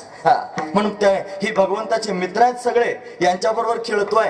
खेळत असताना सगळ्या मित्रांकडे पाहू लागला. सगळे असे मरतुकडे होते, उद्बत्ती छाप. म्हणे का रे, तुम्ही त्यागणी गवळ्यांच्या घरची मुलं आहात आणि असे मरायला काय लागले? खायला भेटत नाही का घरी? हो म्हणे देवा, घरी काहीच खायला भेटत नाही, कारण आमच्या घरचं सगळं डेअरीला जातं, आमच्या डेअरीला काहीच शिल्लक राहत नाही. मग आता काय करायचं? मग त्यांनी भगवंताने सगळ्या गावातल्या लोकांना समजून सांगितलं, पण कोणी देवाचं ऐकलं नाही. मग देवानं विचार केला की आता आपण काय करायचं? आपल्या गोपाळांना भरपूर खायला द्यायचं. आणि खायला देण्याकरिता काय करायचं? तर आपण त्याने महाराज या गोकुळामध्ये चोरी करायची. कशाची चोरी करायची? फक्त लोण्याची चोरी करायची. भरभरून लोणी खायचं. सगळ्या गोपाळांना त्यांनी बरोबर घेतलं आणि कन्हैया आता चोरी करू लागला. गोपिकांच्या घरी कन्हैयानं जावं, गोपिकांच्या घरात घुसावं. कुठे माठ ठेवलेले आहेत ते त्यांनी पाहावे. दगड घेऊन जावे छोटे छोटे.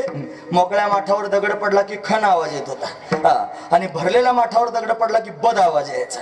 जे बदबद वाजणारे माठ आहेत ना, तिथं जायचं आणि जाऊन त्यांनी महाराज त्यातलं लोणी अशा पद्धतीने खायला सुरुवात करायची. स्वतः लोणी खायचं, गोपाळांना लोणी खाऊ घालायचं. मग सगळं खाऊन झाल्यानंतर माठ फोडून टाकायचे, दया दुधाचा रबडा करून टाकायचा आणि पळून जायचं. हे त्यांनी महाराज रोजचं त्यांनी घडू लागलं. सकाळी सकाळी गोपिकांनी पाहावं, बाजाराला जायचंय. बऱ्याच ठिकाणी सगळे माठ आतून त्यांनी मोकळे करून घागरी पालथ्या घालून ठेवायच्या. गोपिकांनी सकाळी उठून पाहिलं की पाहायचं, पाहती गवळणी तवती पालथी दुधानी. कोणी केलं असेल हे सगळं? म्हणते नंदाची अपोरे, आजी चोरी केली खरे, नंदराजाच्या मुलानंच हे केलं असेल. असं त्यांनी जाणून गोपिकांनी यशोदेच्या घरी गारहाणं सांगायला जायचं. यशोदे बाहेर ये असं म्हटलं की यशोदा राणीने त्यांनी बाहेर यायचं. काय ग गोपिकांनो, तुझ्या कन्हैयाला काही समजून सांग. आमच्या घरी येतो, चोरी करतो, माठ फोडून टाकतो, लोणी खातो, अमुक करतो, असं त्यांनी सांगायला सुरुवात करावी. आणि असं सांगितल्यानंतर यशोदा राणीनं त्यांना जोपारून न्यावं.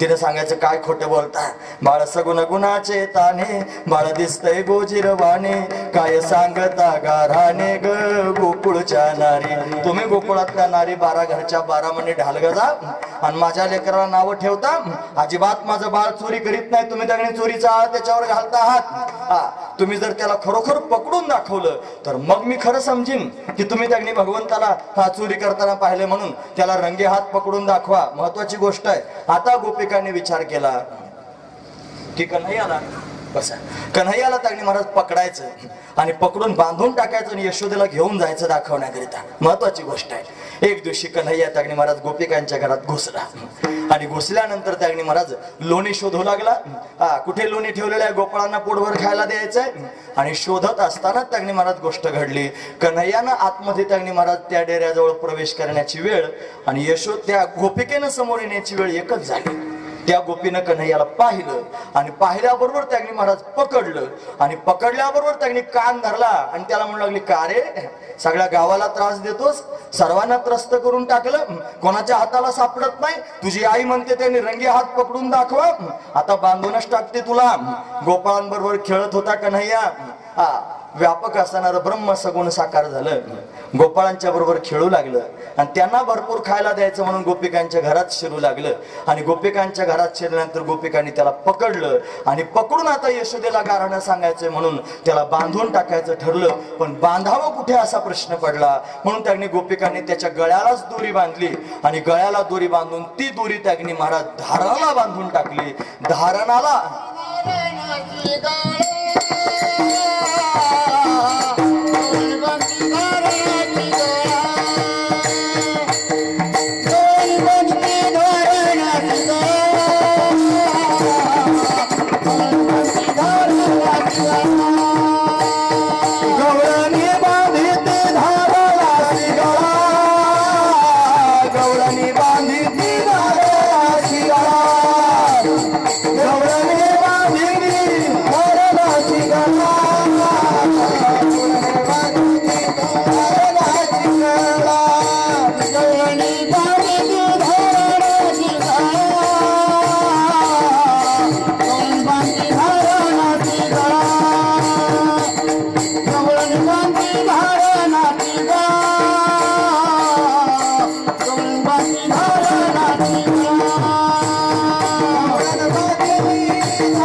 भगवंताला बांधून टाकू लागल्या आणि कुठे बांधतात वर्णन करून सांगू लागले धारणासी गळा धारणासी गळा म्हणत असताना शब्दशः अर्थ जर पाहिला तर धारण शब्दाचा अर्थ होतो रवीला बांधलेलं जे लाकूड आहे त्या लाकडाला बांधण्याचा जो खांब त्या खांबाला म्हणायचं धारण पण तेवढाच अर्थ त्यांनी जगद्गुरु तुकोबरायांच्या अंतकरणामध्ये नाही धारणासी गळा म्हणत असताना काही वेगळं तुकोबरांना सांगायचंय हा परमात्मा याला धारण म्हणतात तुकोबर आहे तुकोबरांना भगवंताला धारण म्हणायचंय काय धारण आहे काय करतो हा धारण अवतार धारण करतो.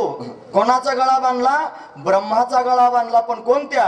अवतार धारण करून आलेल्या ब्रह्माचा गळा बांधला. धारणासी गळा, धारणाचा गळा बांधला म्हणजे हा परमात्मा अवतार धारण करून आलेला आहे, त्याचा गळा बांधला. हा सांगण्याचं तात्पर्य आहे. कारण तो अनेक प्रकारना अवतार धारण करून येतो. त्याचे 6 प्रकारना अवतार पाहिले जातात. अंश, अंशांश, कला, आवेश, पूर्ण आणि पूर्णोत्तम 6 प्रकारना अवतार धारण करून येतो. म्हणून हा पूर्णोत्तम असणारा अवतार आहे, हा सामान्य अवतार नाही. मग त्याला बांधून टाकण्याचं तात्पर्य काय? अरे याला बांधणारा कोणीच नाही. याला मोठे मोठे दैत्य बांधू शकत नाहीत. याला पुतणीला बांधता आलं नाही. हात अग्नी महाराज तृणावर्ताच्या हातात आला नाही. हा शकटासुराला सापडला नाही. हात अग्नी महाराज केशी असुराला, अरिष्ट असुराला, व्योमासुराला अग्नी सापडला नाही. एवढ्या मोठ्या मोठ्या लोकांच्या तावडीत न सापडणारा हा कन्हैया, याला कोणीच बांधू शकत नाही असा असणारा हा परमात्मा, त्याला गोपिकांनी बांधला. कोणाला बांधला? पूर्णोत्तम अवतार धारण करून आला त्याला बांधला. म्हणून धारणासी गळा, पूर्णोत्तम अवतार धारण करून आलेला जो परमात्मा, त्याचा गळा गोपिकांनी बांधला. म्हणजे गोपिका किती श्रेष्ठ आहेत हे श्रेष्ठत्व भगवंताचं नाही, गोपिकांचं सांगायचंय. महत्वाची गोष्ट आहे. पण हात अग्नी बांधला जातो, पण गोपिकांच्याच हाताने बांधला जातो. महत्वाची गोष्ट लक्षात घेण्यासारखीच आहे. म्हणून अवतार धारण करून आला आणि त्याचा गळा बांधला. म्हणून धारणासी गळा. अजून काय दुसरं तगणी कारण सांगतो. धारण म्हणण्याचं कारण, जो संपूर्ण जगताला धारण करतो आहे, जो संपूर्ण जगतामध्ये व्याप्त आहे, ज्याला आपण मगाच पाहिलं, या उपाधी माझी गुप्त चैतन्य असे सर्वगत असणारं जे चैतन्य आहे, आणि त्या चैतन्याने हे जगत धारण केलेलं आहे. ज्यानं संपूर्ण जगत धारण केलेलं आहे त्याचा गळा गोपिकांनी बांधला, हे सांगण्याचं तात्पर्य आहे. म्हणून धारणासी गळा म्हणण्याचं तात्पर्य हेच आहे की सगळं जग जो धारण करतो आणि तो बांधून टाकला गोपिकांनी. अवतार धारण करून आला म्हणून धारण म्हणले. संपूर्ण जगताला धारण करतोय म्हणून धारण म्हणले. भोळं भाबड रूप यानं धारण केलेलं आहे. जो अग्नी महाराज स्वतःला यशोदेचा मुलगा म्हणून त्यांनी स्वीकारतोय, अशा भोळ्या रूपामध्ये ज्यानं स्वतःला अग्नी महाराज प्रगट केलेला आहे आणि भोळं भाबड रूप धारण केलेलं आहे, त्याचा गळा गोपिकांनी त्यांनी बांधून टाकला. अशी अनेक कारण धारण शब्दाचे सांगता येतील. पण फक्त लाकडाला बांधणं म्हणण्याचं तात्पर्य नाही, तर एवढ्या अंगाने धारण शब्द पाहायला पाहिजे. म्हणून गोपिकांनी धारणाला त्याचा गळा बांधला आणि गळा बांधून टाकल्यानंतर गोपीनं त्यांनी पदरच खोला आणि त्याच्याकडे पाहायला लागली. म्हणे वा रे वा, सगळ्या गावाला त्रास देतो म्हणे आणि कोणाच्या हाताला लागत नाही. तुझी आई म्हणते त्यांनी याला बांधून दाखवा आणि पकडून दाखवा. आता घेऊन येते म्हणे तुझ्या आईला मी इथे, आता तू थांब म्हणे इथेच. कन्हैया त्यांनी बांधून टाकले आणि घरातच थांबला आणि गोपी निघाली. काय झालं माहितीये? रस्त्यानं चालता चालता गोपीच्या मनात आला फुगीरपणा. तिच्या मनात अभिमान झाला. ती म्हणली वा रे वा, सगळ्या जगाला यानं त्रास दिला आणि कोणाच्यानं बांधता आला नाही, मीच बांधला. अभिमान वाईट असतो महाराज, हा परमार्थात तर अतिशय घातक असतो. हे पहा, संसारातल्या लोकांना अभिमान होईल याच्यात काय नवल आहे? ते संसारिकच आहेत. त्यांना त्या परमार्थातलं काय कळतं महाराज? नवे नवे त्यांचा सगळं कारस्थान अभिमान वाढवण्याकरिताच आहे. त्यांचा अभिमान जाईल कसा? त्यांना धनाचा अभिमान असतो, त्यांना मानाचा अभिमान असतो, त्यांना प्रतिष्ठेचा अभिमान असतो, त्यांना पदाचा अभिमान असतो. सगळ्या दुनियाचा अभिमान त्यांच्या डोक्यावर असतो. तो त्यांना योग्य सुद्धा दिसतो, कारण त्यांची योग्यता तिथपर्यंतच आहे, त्यांच्या विचाराची सरणी तिथपर्यंत आहे, त्यांच्या विचाराची उंचीच तिथपर्यंत आहे. ते अभिमान घालवतील कसे? म्हणून संसारिकाचा अभिमान जाणारच नाही. पण अभिमान गेला पाहिजे कोणाचा? पारमार्थिकाचा. पारमार्थिकाला जर परमार्थात येऊन अभिमान होत असेल तर तो अभिमान त्याला नरकात नेल्याशिवाय राहणार नाही. तुका म्हणे नरका घाली अभिमान, अभिमान नरकाला घालतो. मग तो कोणाचा आहे असू द्या, संसारिकाचा असो नाही तर पारमार्थिकाचा असो, नरकात घेऊन जातो. महत्वाची गोष्ट आहे. म्हणून तग्नी अभिमानानं देव अंतरतो. अभिमानानं तग्नी महाराज आलेला परमार्थ हातातून सुटून जातो. म्हणून गोपीनं परमात्म्याला पकडलं ना, अभिमान झाला मी पकडलं म्हणून. परिणाम काय झाला ते ऐका. ती पुढे गेली कुठे? यशोदेच्या समोर सांगण्याकरिता. ती यशोदेच्या समोर सांगायला गेली. म्हणली चल लवकर पहिले. यशोदेला म्हणले तू रोज लोकांना त्यांनी दमात घेते, माझं पोरगा असं नाही, माझं पोरग तसं नाही म्हणते, आणि सगळ्या लोकांना त्रास टाकली. तुझा मुलगा देतो आता बांधून टाकले म्हणे घरात, त्याला बाहेरून कडी घालून आली म्हणे मी.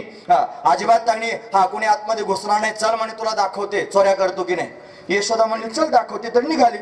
कन्हैयानं काय केलं माहितीये?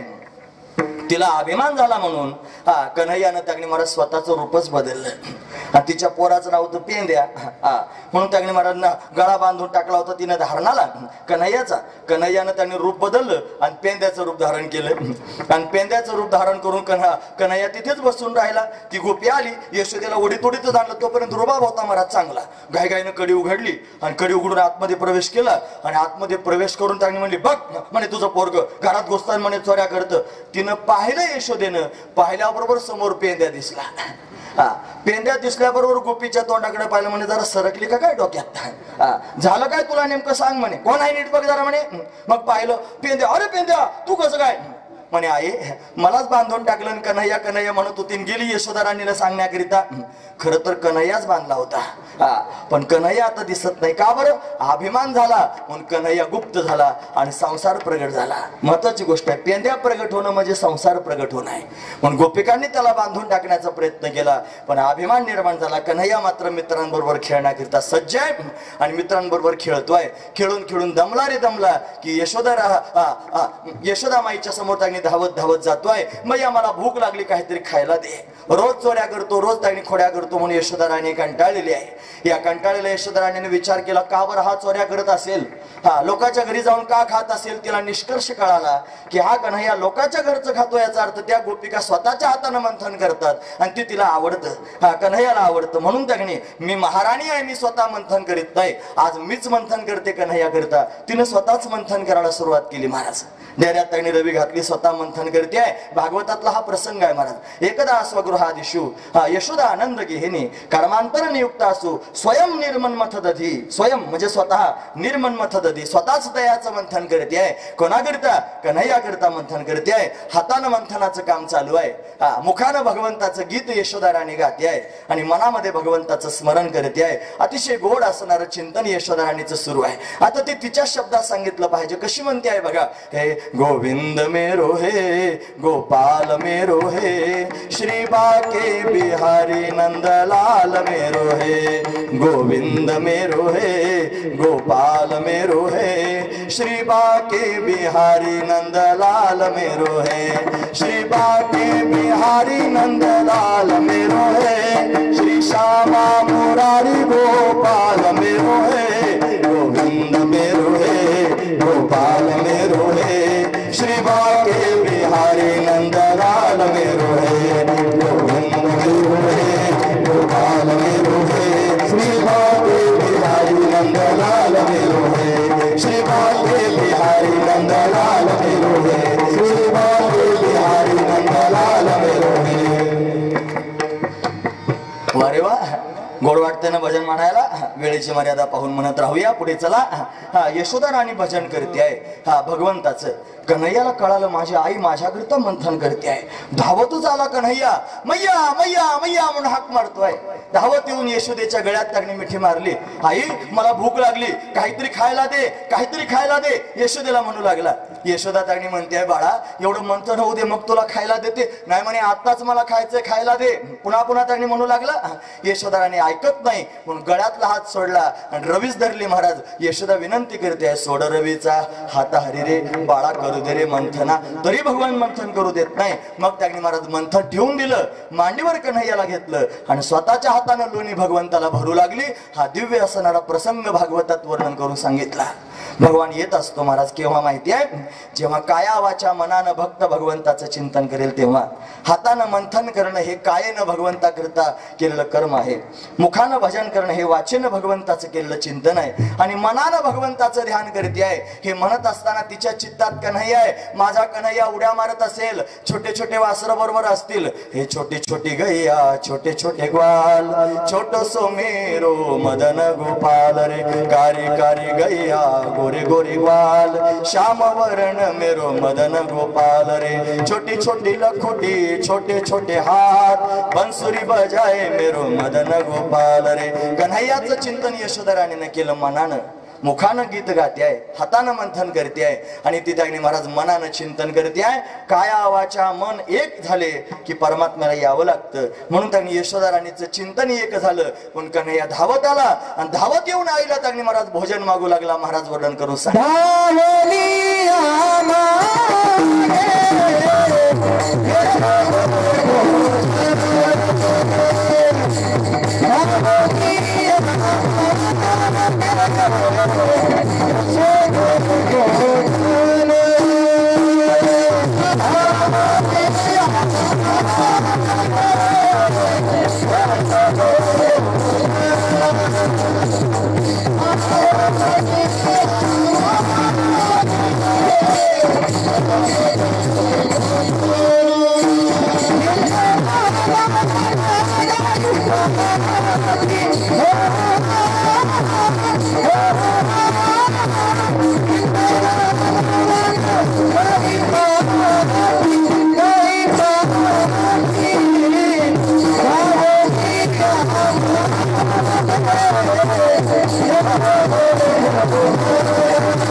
धावून या मागे यशोदे भोजन. धावत आला आणि धावत येऊन म्हणाला, आई फार भूक लागली, मला काहीतरी खायला दे. धावून यशोदेच्या मागे जेवायला मागतो. तुम्ही ऐकतात ना सर्वजण? महत्वाचा मुद्दा ऐका. जो सगळ्या जगाला जेवण घालतो तो यशोदेला धावून जेवण मागतो. हे कशाकरिता? हे सगळं सांगण्याचं तात्पर्य एकच आहे. याच्यात एक धागा ओवलेला आहे आणि त्या धाग्याचं नाव आहे प्रेम. प्रेम. या प्रेमानच देव धावत येतो, प्रेमानच देव बोलतो, प्रेमानच भगवंताचा अंग संग होतो. केवढी भाग्यवान यशोदा माई, जिला परमात्म्याचा संग प्रत्यक्ष प्राप्त होतो आहे. कन्हैया खायला मागू लागला, यशोदेनं खायला दिलं. महाराज तुम्ही ऐकतात ना सर्वजण? त्यातला भाव ऐका. महत्वाचा मुद्दा तुम्ही अनेक वेळेला ऐकला असेल, पण काय करू, हे सांगण्याचं त्यांनी तात्पर्य असतं आजच्या कीर्तनातलं. भगवंताचं चिंतन ऐकावं, याच्या वाचून बाहेर कुठे जाऊच नाही महाराज. अखंड कन्हैयाच डोळ्यासमोर खेळत राहावा, हे तर त्यातलं तात्पर्य आहे. महत्वाची गोष्ट आहे. म्हणून त्यांनी महाराजी भगवंताची मधुर असणारी कथा अशी भजनं म्हणायला लागली, तुम्ही टाळ्या वाजवू लागले की भागवत कथा सुरू झाल्यासारखं वाटतं. म्हणजे कालपर्यंत जणू काय राम कथा ऐकली ना, आज भागवत कथाच ऐकता आहात ना, असा त्यांनी भाव आपोआपच तयार होतो. भागवत कथा गोड आहे महाराज, तिच्यामध्ये सगळेच भाव प्रगट होतात. ऐका. मंथन करणं, यशोदा राणीनं मंथन केलं देवाकरिता. मंथन करणं हे कर्म आहे, त्याच्यातून लोणी प्रगट होणं हे ज्ञान आहे. आणि कन्हैयाला मांडीवर घेऊन स्वतःच्या हातानं लोणी भरवणं ही भक्ती आहे. कर्म, ज्ञान आणि भक्ती ही शृंखला आहे. ज्याला परमात्म्याचा आनंद प्राप्त करून घ्यायचा असेल त्यानं काय करावं? तुम्ही ऐकतात ना, जरा कान उंच करून ऐका आणि सुधरून ऐका, लक्षपूर्वक ऐका. ज्याला भगवंताचं सुख प्राप्त करून घ्यायचं असेल त्यानं कर्म चांगलं केलं पाहिजे. म्हणून कर्म जर चांगले नसतील आणि किती डोकं आपटलं तरी भगवान प्रगट होणार नाही. कर्म पाहतो देव, तुम्ही कसे वागता आहात ते पाहतो देव. तुम्ही किती बाहेरून बोर्ड रंगवले हे पाहत नाही, तुम्ही किती गंध लावले फपकारे आणले हे पाहत नाही महाराज देव. तुमच्या माळा किती किती 5-5 किलोच्या आहेत हे पाहत नाही देव. तुमचं कर्म पाहतो देव, तुम्ही किती कर्म चांगलं करता, महत्वाची गोष्ट आहे. नाही तर बाहेरून किती त्यांनी परमार्थ दाखवत असले आणि कर्म जर वाईट असलं तर परमात्मा भेटणार नाही, ज्ञान होणारच नाही. म्हणून जीवनामध्ये ज्ञान प्राप्त करून घ्यायचं असेल तर कर्म चांगलं केलं पाहिजे. ऐसी कर्मसाम्य दशा होय जेथ विरेशा ते सद्गुरु आपैसा भेटीची की. कर्मसाम्य दशा आली की श्री गुरु येतात आणि ज्ञान सांगतात. ज्ञानाचा अधिकार होण्याकरिता कर्म चांगलं असलं पाहिजे. म्हणून या फळी लागू, सांडून या देह संगू आणि कर्मे करावी हा चांगू निरोप माझा. माऊली ज्ञानोबा निरोप सांगतात, चांगली कर्म करा. कोणाच्या लांड्या लुबाड्या करू नका, कोणाचं 2 नंबर करू नका, कोणाचं लुबाडून खाऊ नका, लोकांकडे त्यांनी महाराज वाईट दृष्टीने पाहू नका, लोकांच्या तोंडातला घास हिसकून त्यांनी महाराज आपले पोट भरू नका. या सगळ्या गोष्टी त्यांनी महाराज चांगल्या कर्माचं लक्षण सांगतोय. हे त्यांनी टाळलं म्हणजे तो माणूस पारमार्थिकच झाला. त्याच्यासारखा पारमार्थिक दुसरा कोणी नाही. महत्वाची गोष्ट, लोकांची निंदा करू नका, लोकांच्या कार्या करत बसू नका, लोकांचे खलबत्ती कुटत बसू नका, कोणाचे त्यांनी उणे दुने काढत बसू नका. अंतकरणापासून भगवंताचं चिंतन करा. जुने कीर्तनकार होते ना, तुम्ही गाडगे बाबा पाहिले का? ते गावगाव फिरायचे, माझे पाहिजे. बापो गाय मारू नका, बापो गाय खाटकाला देऊ नका बापो, असं सांगायचे महाराज. आणि हे सांगणं गरजेचं आहे ना, ह्याच्यापेक्षा काय सोपं सांगावं. हे अतिशय सोपं आहे आणि अतिशय महत्वाचं आहे. लक्षपूर्वक ऐका. दारू पिऊन स्वतःचं जीवन त्यांनी खर्च करण्यापेक्षा भगवंताचं चिंतन करावं. प्राणीमात्रांना मारून त्यांचं मांस खाऊन नरकात जाण्यापेक्षा स्वतःचं जीवन मंगलमय आणि पवित्र करावं, हे त्यांनी अतिशय महत्वाचं आहे. अरे हेच कर्म जर आपले चांगले झाले नाही, भगवान भेटेल केव्हा. म्हणून जयाचे আহিक धड नाही, त्याचे परत्र पुसशी काही. मग त्यांनी ज्याचं जीवन चांगलं नाही त्याला परमात्मा कसा भेटेल महाराज. म्हणून कर्म चांगलं केलं पाहिजे. मंथन करणं याचं नाव आहे कर्म. नाहीतर त्यांनी फक्त गळ्यात माळ असते आणि पोटात मोठा काळ असतो.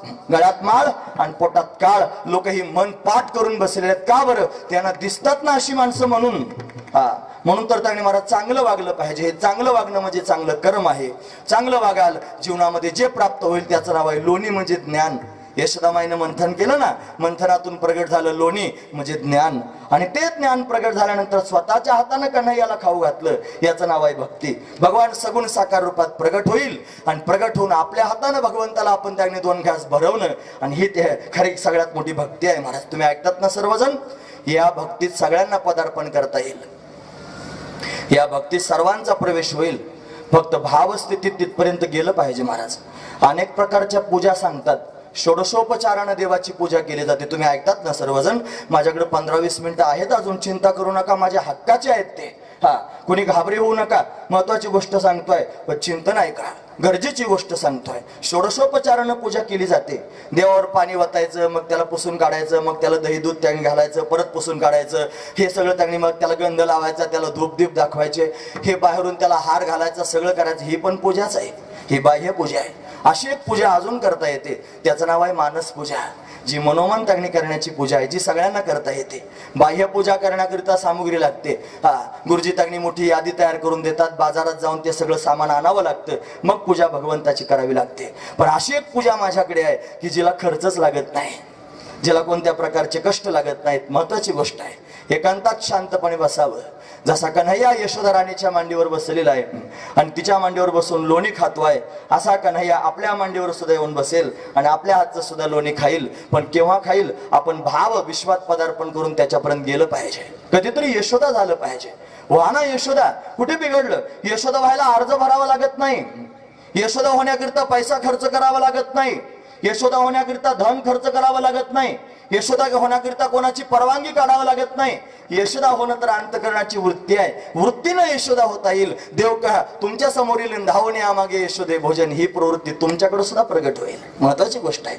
यशोदा व्हा आणि यशोदा होऊन त्यांनी कधीतरी कन्हैयाच्या त्या विश्वात पदार्पण करा आणि त्याच्या विश्वात पदार्पण करून त्यांनी महाराज या सगळ्या गोष्टींमध्ये स्वतःच इन्व्हॉल्व होऊन ते सगळं करायला सुरुवात करा. भला पहाटे कन्हैयाला जाग करा असं ठरवा. आपण यशोदा आहोत. तुम्ही ऐकतात ना सर्वजण. माझ्या शब्दांबरोबर सर्वांनी प्रवास करा. लक्षपूर्वक ऐका. जणू काय आपण यशोदाच आहोत आणि यशोदा होऊन त्यांनी महाराज कन्हैयाला आपण जाग करतो. भल्या पहाटे जागो मोहन प्यारे. त्याला जाग करावं. जागा करून त्यांनी कन्हैया आपल्या समोर त्यांनी जागा होईल. काय काय आपल्या समोर येईल. आई पहाट झाली हो कन्हैया, आता लवकरात लवकर आवरायचं, स्नान करून घे. कन्हैया नित्यकर्म आटोपायला सुरुवात करेल. मग एक सुंदर असणारा चौरंग घालावा. त्याला त्यांनी सुवर्णाचा चौरंग असावा, सोन्याचा. त्याला खर्च लागत नाही. त्याच्यात त्यांनी सुंदर असणारे दिव्य रत्न जडलेले असावेत. त्या चौरंगावर देवाला बसवावं. एक मोठी गंगाजळी घ्यावी. म्हणजे त्यांनी महाराज एक पात्र घ्यावं. त्याच्यामध्ये त्यांनी महाराज गुलाबजल आदी करून त्यांनी सुंदर सुंदर द्रव्य घालून पाणी त्यांनी तयार करावं स्नानाचं. स्वतःच्या हातानं कन्हैयाला उठणं लावावं. म्हणजे त्याला त्यांनी महाराज मंगल असणार सुगंधी द्रव्य असं म्हणतात. ते त्यांनी महाराज अशा पद्धतीने भगवंताच्या अंगाला उठणं लावावं. त्याच्या गालाला, त्याच्या गळ्याला, त्याच्या पोटाला, त्याच्या पाठीला स्वतःच्या हातानं त्यांनी महाराज सोडावं. वरतून त्यांनी गडवाभर पाणी घेऊन त्याच्या मस्तकावर पाणी घालावं. तुमच्या डोळ्यासमोर कन्हैया डोळे बंद करून घेईल. तुम्ही त्याला स्वच्छ त्यांनी महाराज स्नान घालून धुवून त्यांनी अतिशय चकाचक अशा पद्धतीने करून त्यांनी स्वतःच्या हातानं तुम्ही त्याला वस्त्र परिधान करायला सुरुवात करावं. त्याच्या कमरेला त्यांनी पिवळा असणारा पितांबर स्वतःच्या हातानं बांधावा. त्याच्या कमरेला शेला बांधावा. त्याच्या हातामध्ये मुरली द्यावी. त्याच्या हातांमध्ये मनगट्या घालाव्यात. त्याच्या दंडामध्ये बाजूबंद त्यांनी बांधावेत, त्याच्या गळ्यामध्ये सुंदर असणारे सुवर्ण अलंकार घालावेत, त्याची केशभूषा अतिशय सुंदर त्यांनी करावी, त्याच्या डोळ्यांमध्ये काजळ घालावं, त्याच्या कपाळावर त्यांनी स्वतःच्या हातानं मलयागिरी चंदन लावावं, त्याच्यावर केशराची उटी लावावी, त्याच्या गालाला काजळाचा एक ठिपका त्यांनी द्यावा, त्याच्या मस्तकावर मोर मुकुट अशा पद्धतीने ठेवावा, त्याच्या कानामध्ये सुंदर असणारी कुंडल त्यांनी घालावीत आणि तिरक्या नजरेनं कन्हैया आपल्याकडे पाहिल. तो त्यांनी महाराज हसेल आपल्याकडे पाहून, तो हसल्यानं त्यांनी महाराज जीवन करतार्थ झाल्यासारखं होईल. आणि मग त्याला सांगावं, कन्हैया आता तुला भूक लागली नाही का, काहीतरी खाऊन घे.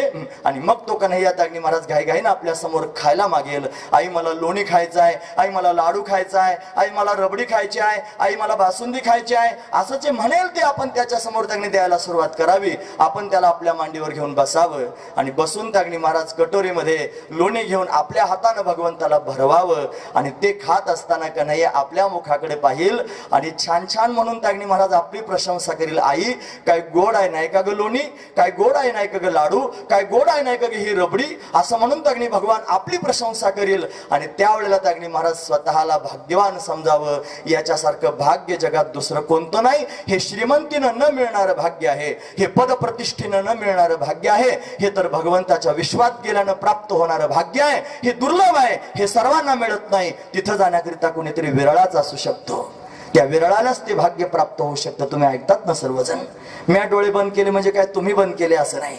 तुम्ही त्यांनी महाराज या शब्दांबरोबर प्रवास केला असेल तर माझा कन्हैया तुमच्या समोर चौरंगावर बसला असेल, तुमच्या हातानं तुम्ही गडव्यानं त्याला पाणी घातलं असेल, त्याला सुंदर पितांबर नेसवलं असेल. किती सोपं आहे महाराज हे करणं, फार सोपं आहे.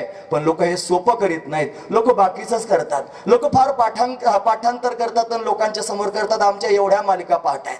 अरे नुसत्या मालिकाच पाठ केल्या येड्या, तो जर भगवंताच्या जवळ जायचा कधी प्रयत्नच केला नाही. लोक नुसता शिक्का मारून घेतात, नाही एवढ्या त्यांनी पोथ्या वाचल्या, नुसत्या पोथ्याच वाचतोय, कधी भगवंताच्या जवळ गेलाच नाही, भगवंताचं सानिध्य तुला कधी मिळालंच नाही, त्याच्याजवळ जाण्याचा प्रयत्नच कधी केला नाही. तुझं जीवन व्यर्थ आहे.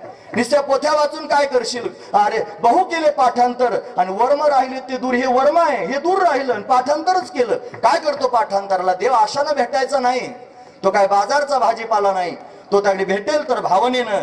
तो भावाचा भुकेला आहे, पण भाव त्याच्याकरिता असावा लागेल. देवा कारणे भाव तस्मात, त्याच्याकरिता भावच महत्वाचा आहे. एक झलकच फक्त तुमच्या समोर सांगितली की त्याला अशा पद्धतीनं स्नान घालून त्याचा शृंगार स्वतःच्या हातानं करता येईल. आणि अजून बऱ्याच गोष्टी आहेत महाराज, त्याच्याबरोबर त्यांनी महाराज अशा पद्धतीनं आपल्याला करता येईल. म्हणून तो कन्हैया त्यांनी यशोदेला भोजन मागतोय. फक्त यशोदेला भोजन मागतो असं नाही, तर त्यांनी सगळ्या गावाला वेळ लावलं महाराज. त्याचं सौंदर्यच असं आहे की ज्याला पाहून सगळे गोप गोपी विभोर झाले महाराज. त्याच्याकडे पाहून त्यांनी महाराज स्वतःला विसरले. आपुल्याचा विसर भळा गोविंद कळा कौतुके अशा अवस्थेत सर्वजण निघून गेले. आणि मग तो परमात्मा वेधून घेतोय सर्वांना. ही यशोधराणीच्या लक्षातही आलेलं आहे की हा त्यांनी खोड्या करतो. कशा करिता? या गोप गोपिकांना त्यांनी आपलंसं करून घेण्याकरिता खोड्या करतोय. पण एवढ्या खोड्या केल्यानंतर त्यांनी महाराज यशोधराणीला बरं वाटे ना. गारहाणे सुद्धा सुरू झाले. फक्त लोणी चोरत होता इथपर्यंत ठीक होतं, पण आता तो त्यागणी महाराज खोड्या करू लागला. काय खोड्या करतोय? जे जे त्यागणी महाराज येतील ना गाराणे सांगण्याकरिता गोप गोपी त्यांच्याकडे पाहायचा आणि पाहून त्यांचे घर नंबरच लिहून घ्यायला सांगायचं, म्हणजे याच्या घरी जायचंय आता. मग त्यागणी महाराज गोपी त्यागणी गाराणं सांगायला आली की ती दुसऱ्या दिवशी सगळ्या गोपाळांना घेऊन परत तिच्या घरी जायचं आणि घरी जाऊन तिची फजिती करायची. महाराज 11:30ला 5 मिनिटं कमी असताना एका गोपीच्या घरात घुसला आणि घरात घुसल्यानंतर दोघे पती पत्नी त्यागणी अशा पद्धतीनं झोपलेले होते. झोपेतच त्यागणी असताना निमवयस्क असणारी जोडी होती. पोरं काही अमेरिकेत गेलेली होती शिकायला, काही त्यांनी नोकरी पाण्याला गेले असतील. दोघंच नवरा बायको घरी होते. आणि त्यांनी गाराणं सांगण्याकरिता तर बाई आली होती. ती म्हणली तुझ्याकडे याला काही सांग, अमुक करतो, चोरी करतो, घरात घुसतो, लोणी खातो, एवढं सगळं सांगून झालं होतं. भगवान म्हणले काय खाल्लं तुझं असं? मी थोडस लोणी खाल्लं, माझ्या आईला गाराणं सांगायला आली. असं त्यांनी भगवान रागावले. रागावून त्यांनी ठरवलं हिच्या घरातच घुसायचं. दुसऱ्या दिवशी तिच्या घरातच घुसले आणि घुसल्यानंतर दोघे पती पत्नी झोपलेले होते ना.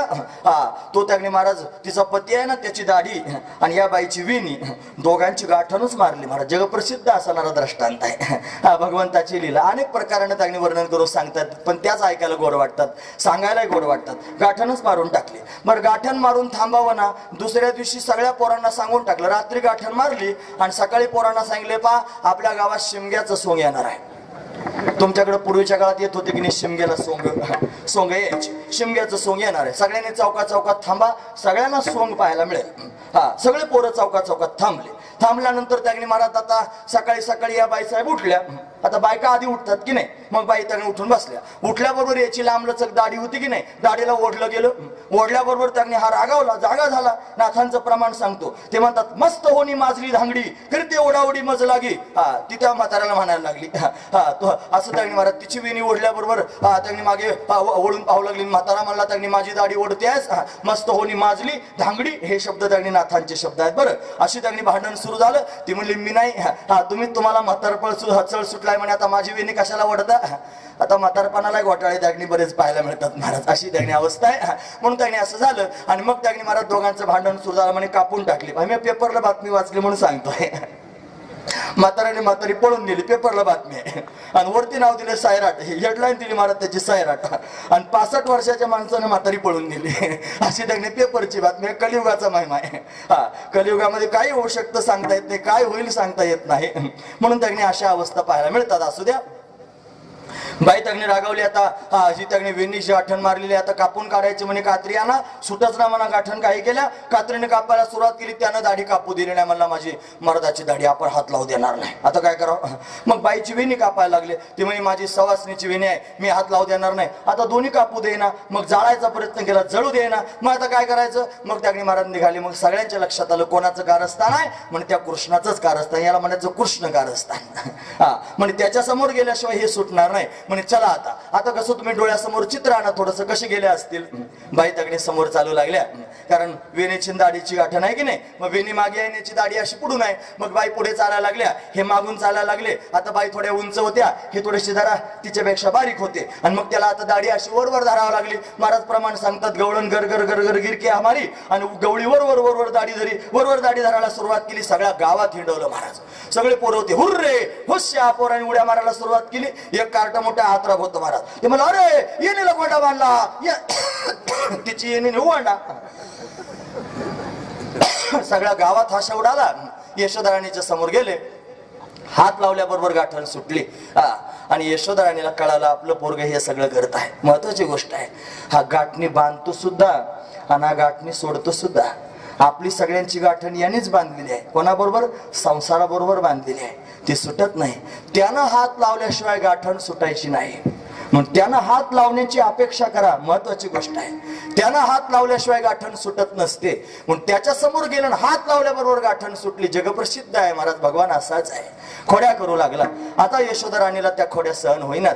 मग तिनं सांगितलं घरात राहू नकोस. मग उद्या जाई वना, सवे घेऊन गोधना. गायींना घेऊन अशा पद्धतीने वनात जा. मग तो वनाच्या दिशेने जाण्याकरिता निघाला. आणि गोमातेच्या मागे त्यांनी महाराज फिरू लागला. म्हणून त्यांनी गोमातेच्या मागे धावतोय, पडतोय. अतिशय सुंदर असणारी त्याची छवी आहे. तिथे ऐका.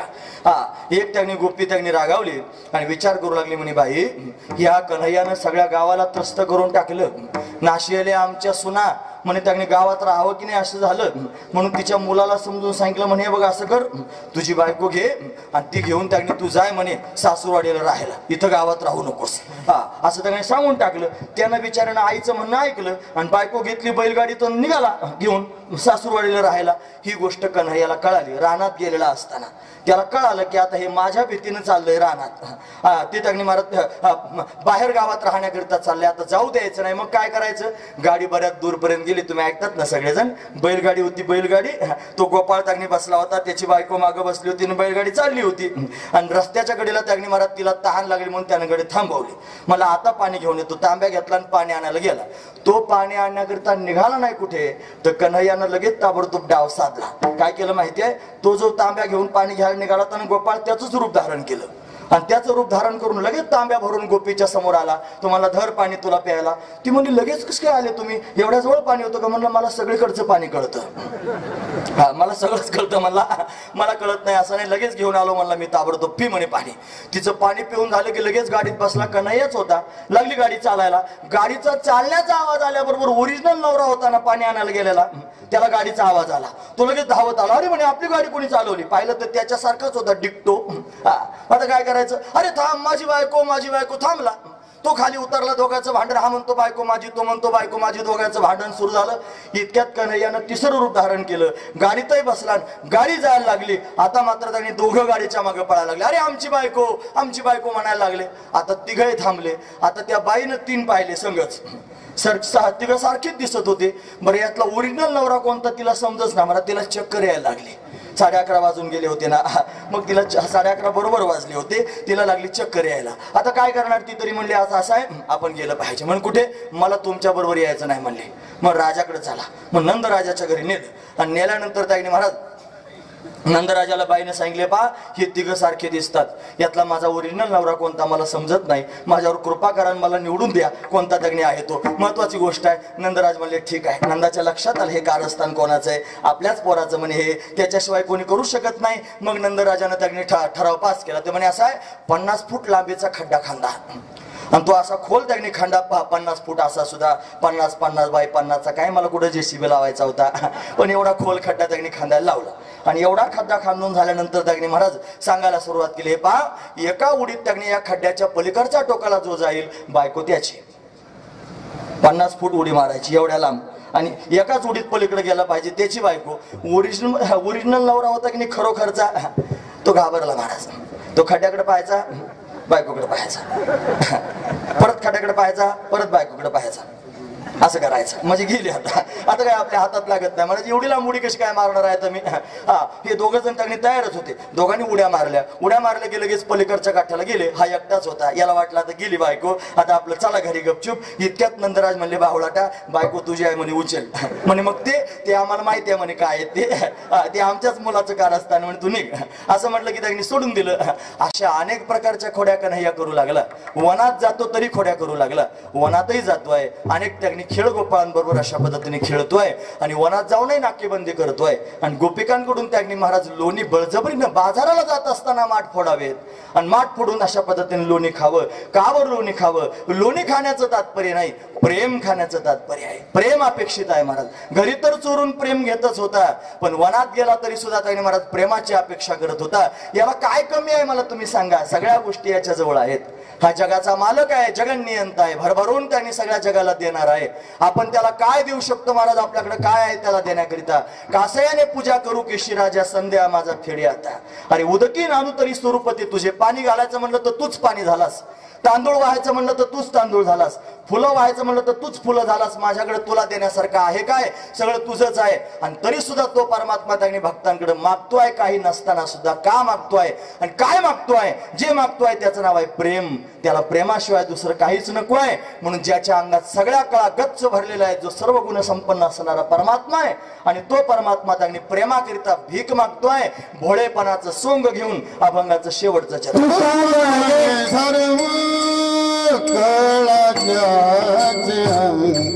तो का म्हणे सर्व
हे तुका म्हणे सर्व काळा ज्याचे अंगी भोळेपणा लागे भीक मागे. भीक मागतो महाराज, जगाचा मालक आहे आणि भीक मागतो भोळ भाबड रूप धारण करून. फार निरागस चेहरा करतो, फार असा भोळा भाबडा भाव तयार करतो आणि भक्तांच्या समोर खायला मागतो. महत्वाची गोष्ट आहे, हा आपल्या समोरही खायला मागू शकतो. यानं अनेक भक्तांची अशी जडती घेतलेली आहे महाराज. आता काल्याचा प्रसंग पाहायचा ना, दहीहंडी बांधलेली आहे. हा गोपाळांबरोबर काला करतो. यानं सगळ्या गोपाळांना सांगितले, पा आता काला करायचा आहे, तुम्ही सगळेजण घरी जा आणि माझे आहे तैसे पाही नाहीतरी घरा जाई चोरनिया माय नवनीत आणावे असं सांगितलं. आणि सगळ्या गोपाळांना सांगितलं घरी जा आणि मला त्यांनी खायला आणायचंय, काहीतरी घेऊन या.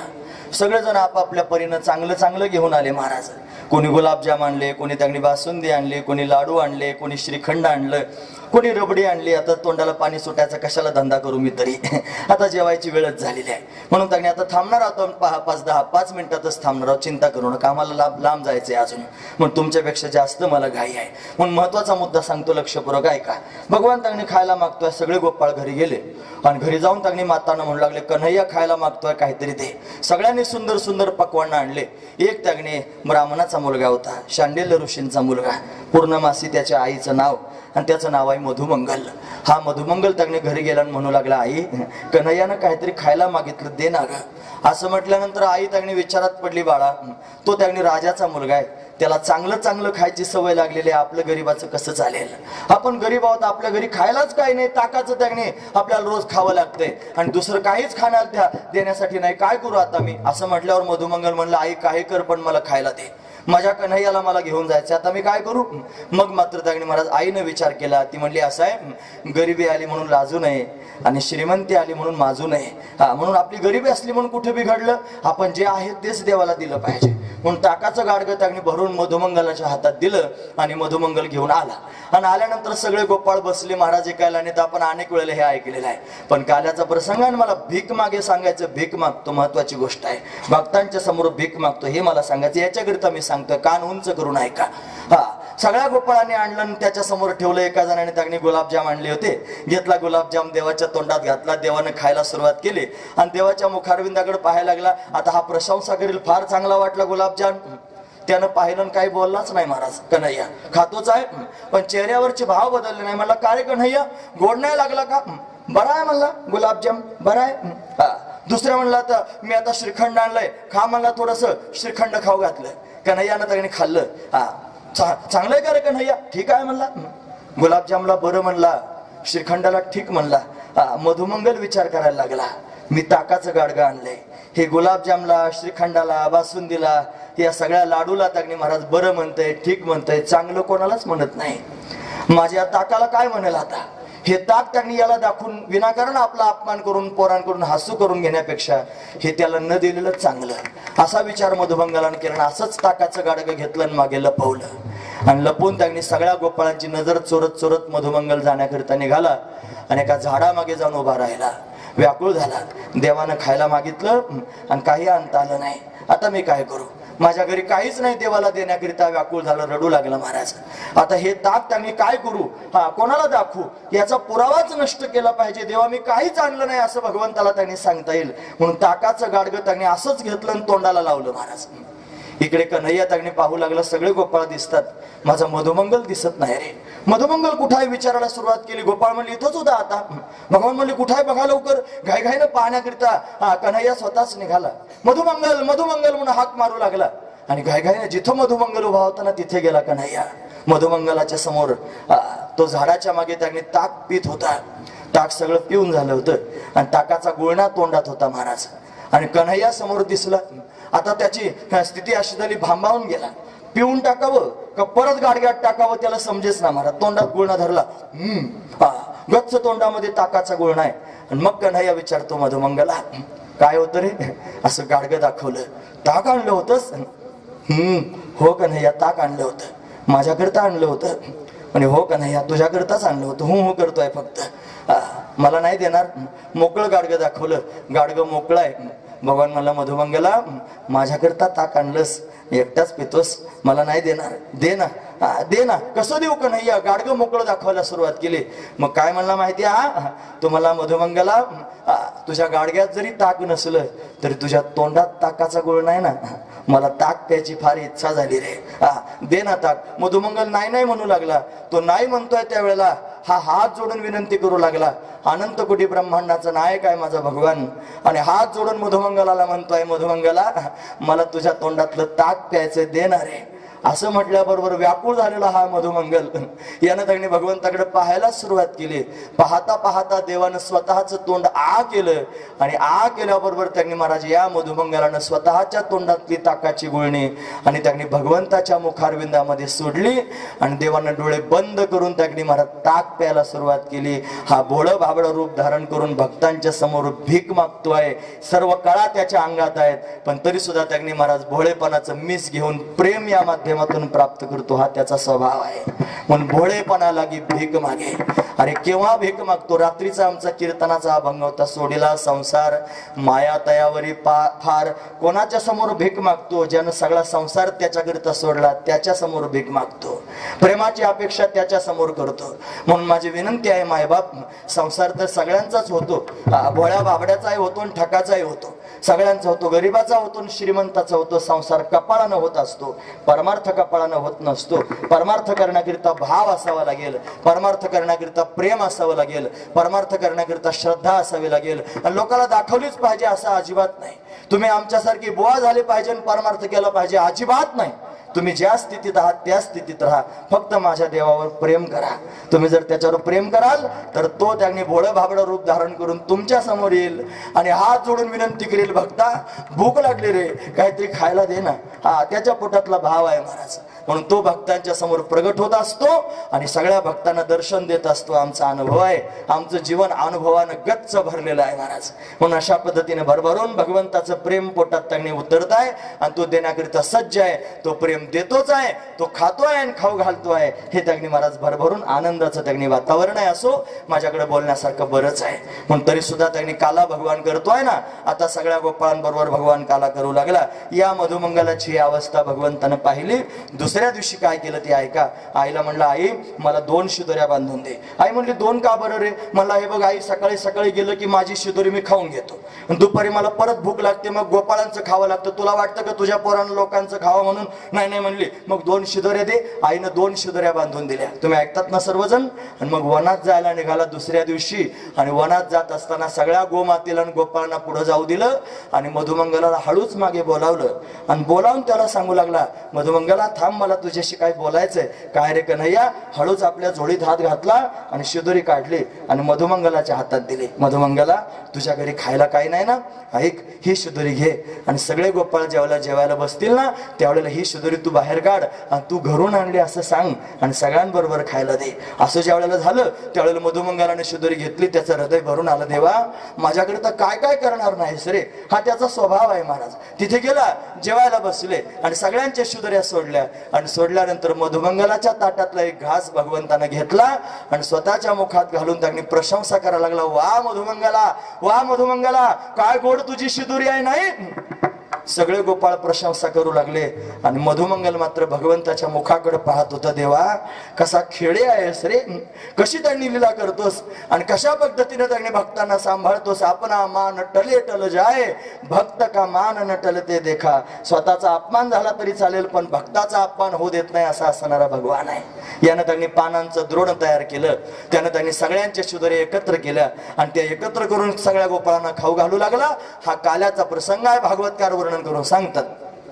हरिम अभिव्रत वेणुम जठर पटयो शृंग वेत्रेच कक्षे वामे पानो मश्रुण कौलम तत्फलान्यंगुलेषु तिष्ठन् मध्ये स्वपरिसुरधो हासयन् नर्म विस्वै स्वर्गे लोके मिशति बुभुजे यज्ञ भुक्बाल केली. गोपाल कृष्ण भगवान की जय, गोपाल कृष्ण भगवान की जय, गोपाल कृष्ण भगवान की जय. भगवंतानं काला केला, गोपाळ संतुष्ट झाले. निळामणी क्षीराचा बुंद लागता पावे ब्रह्मानंद, सर्वांना ब्रह्मानंद प्राप्त झाला. सर्वजण आनंद विभोर झाले आणि भगवंताच्या अवतीभोवती नाचू लागले. हा प्रसंग इथपर्यंतच सांगायचा असतो. तो आपला पाहून झालेला आहे. तुका म्हणे सर्व काळा ज्याची अंगी आणि भोळेपणा लागे भीक मागे. हा भगवंताचा स्वभाव सुद्धा आपल्या सर्वांना कळाला. म्हणून आपण इथे आता थांबणार आहोत. हा काला तग्नी करायचा आहे. काला दोघांमध्ये होत असतो, देव आणि भक्तांमध्ये. देव तर कीर्तनात उभाच असतो, फक्त भक्तांना बोलवायची गरज. तू म्हणाला आम्ही नाहीत का हरिभक्तीपरायण? सगळे आपण सगळे हरिभक्तीपरायण आहोत, पण तरी सुद्धा निका वैष्णव लागतो. आणि निके वैष्णव जर कोण असतील तर ज्ञानोबर आहेत, तुकोबर आहेत. मोठ्या प्रेमानं त्यांना आमंत्रण देऊया आणि काल्याचा प्रसंग पाहूया. हे ज्ञानेश्वर माऊली माऊली ज्ञानेश्वर माऊली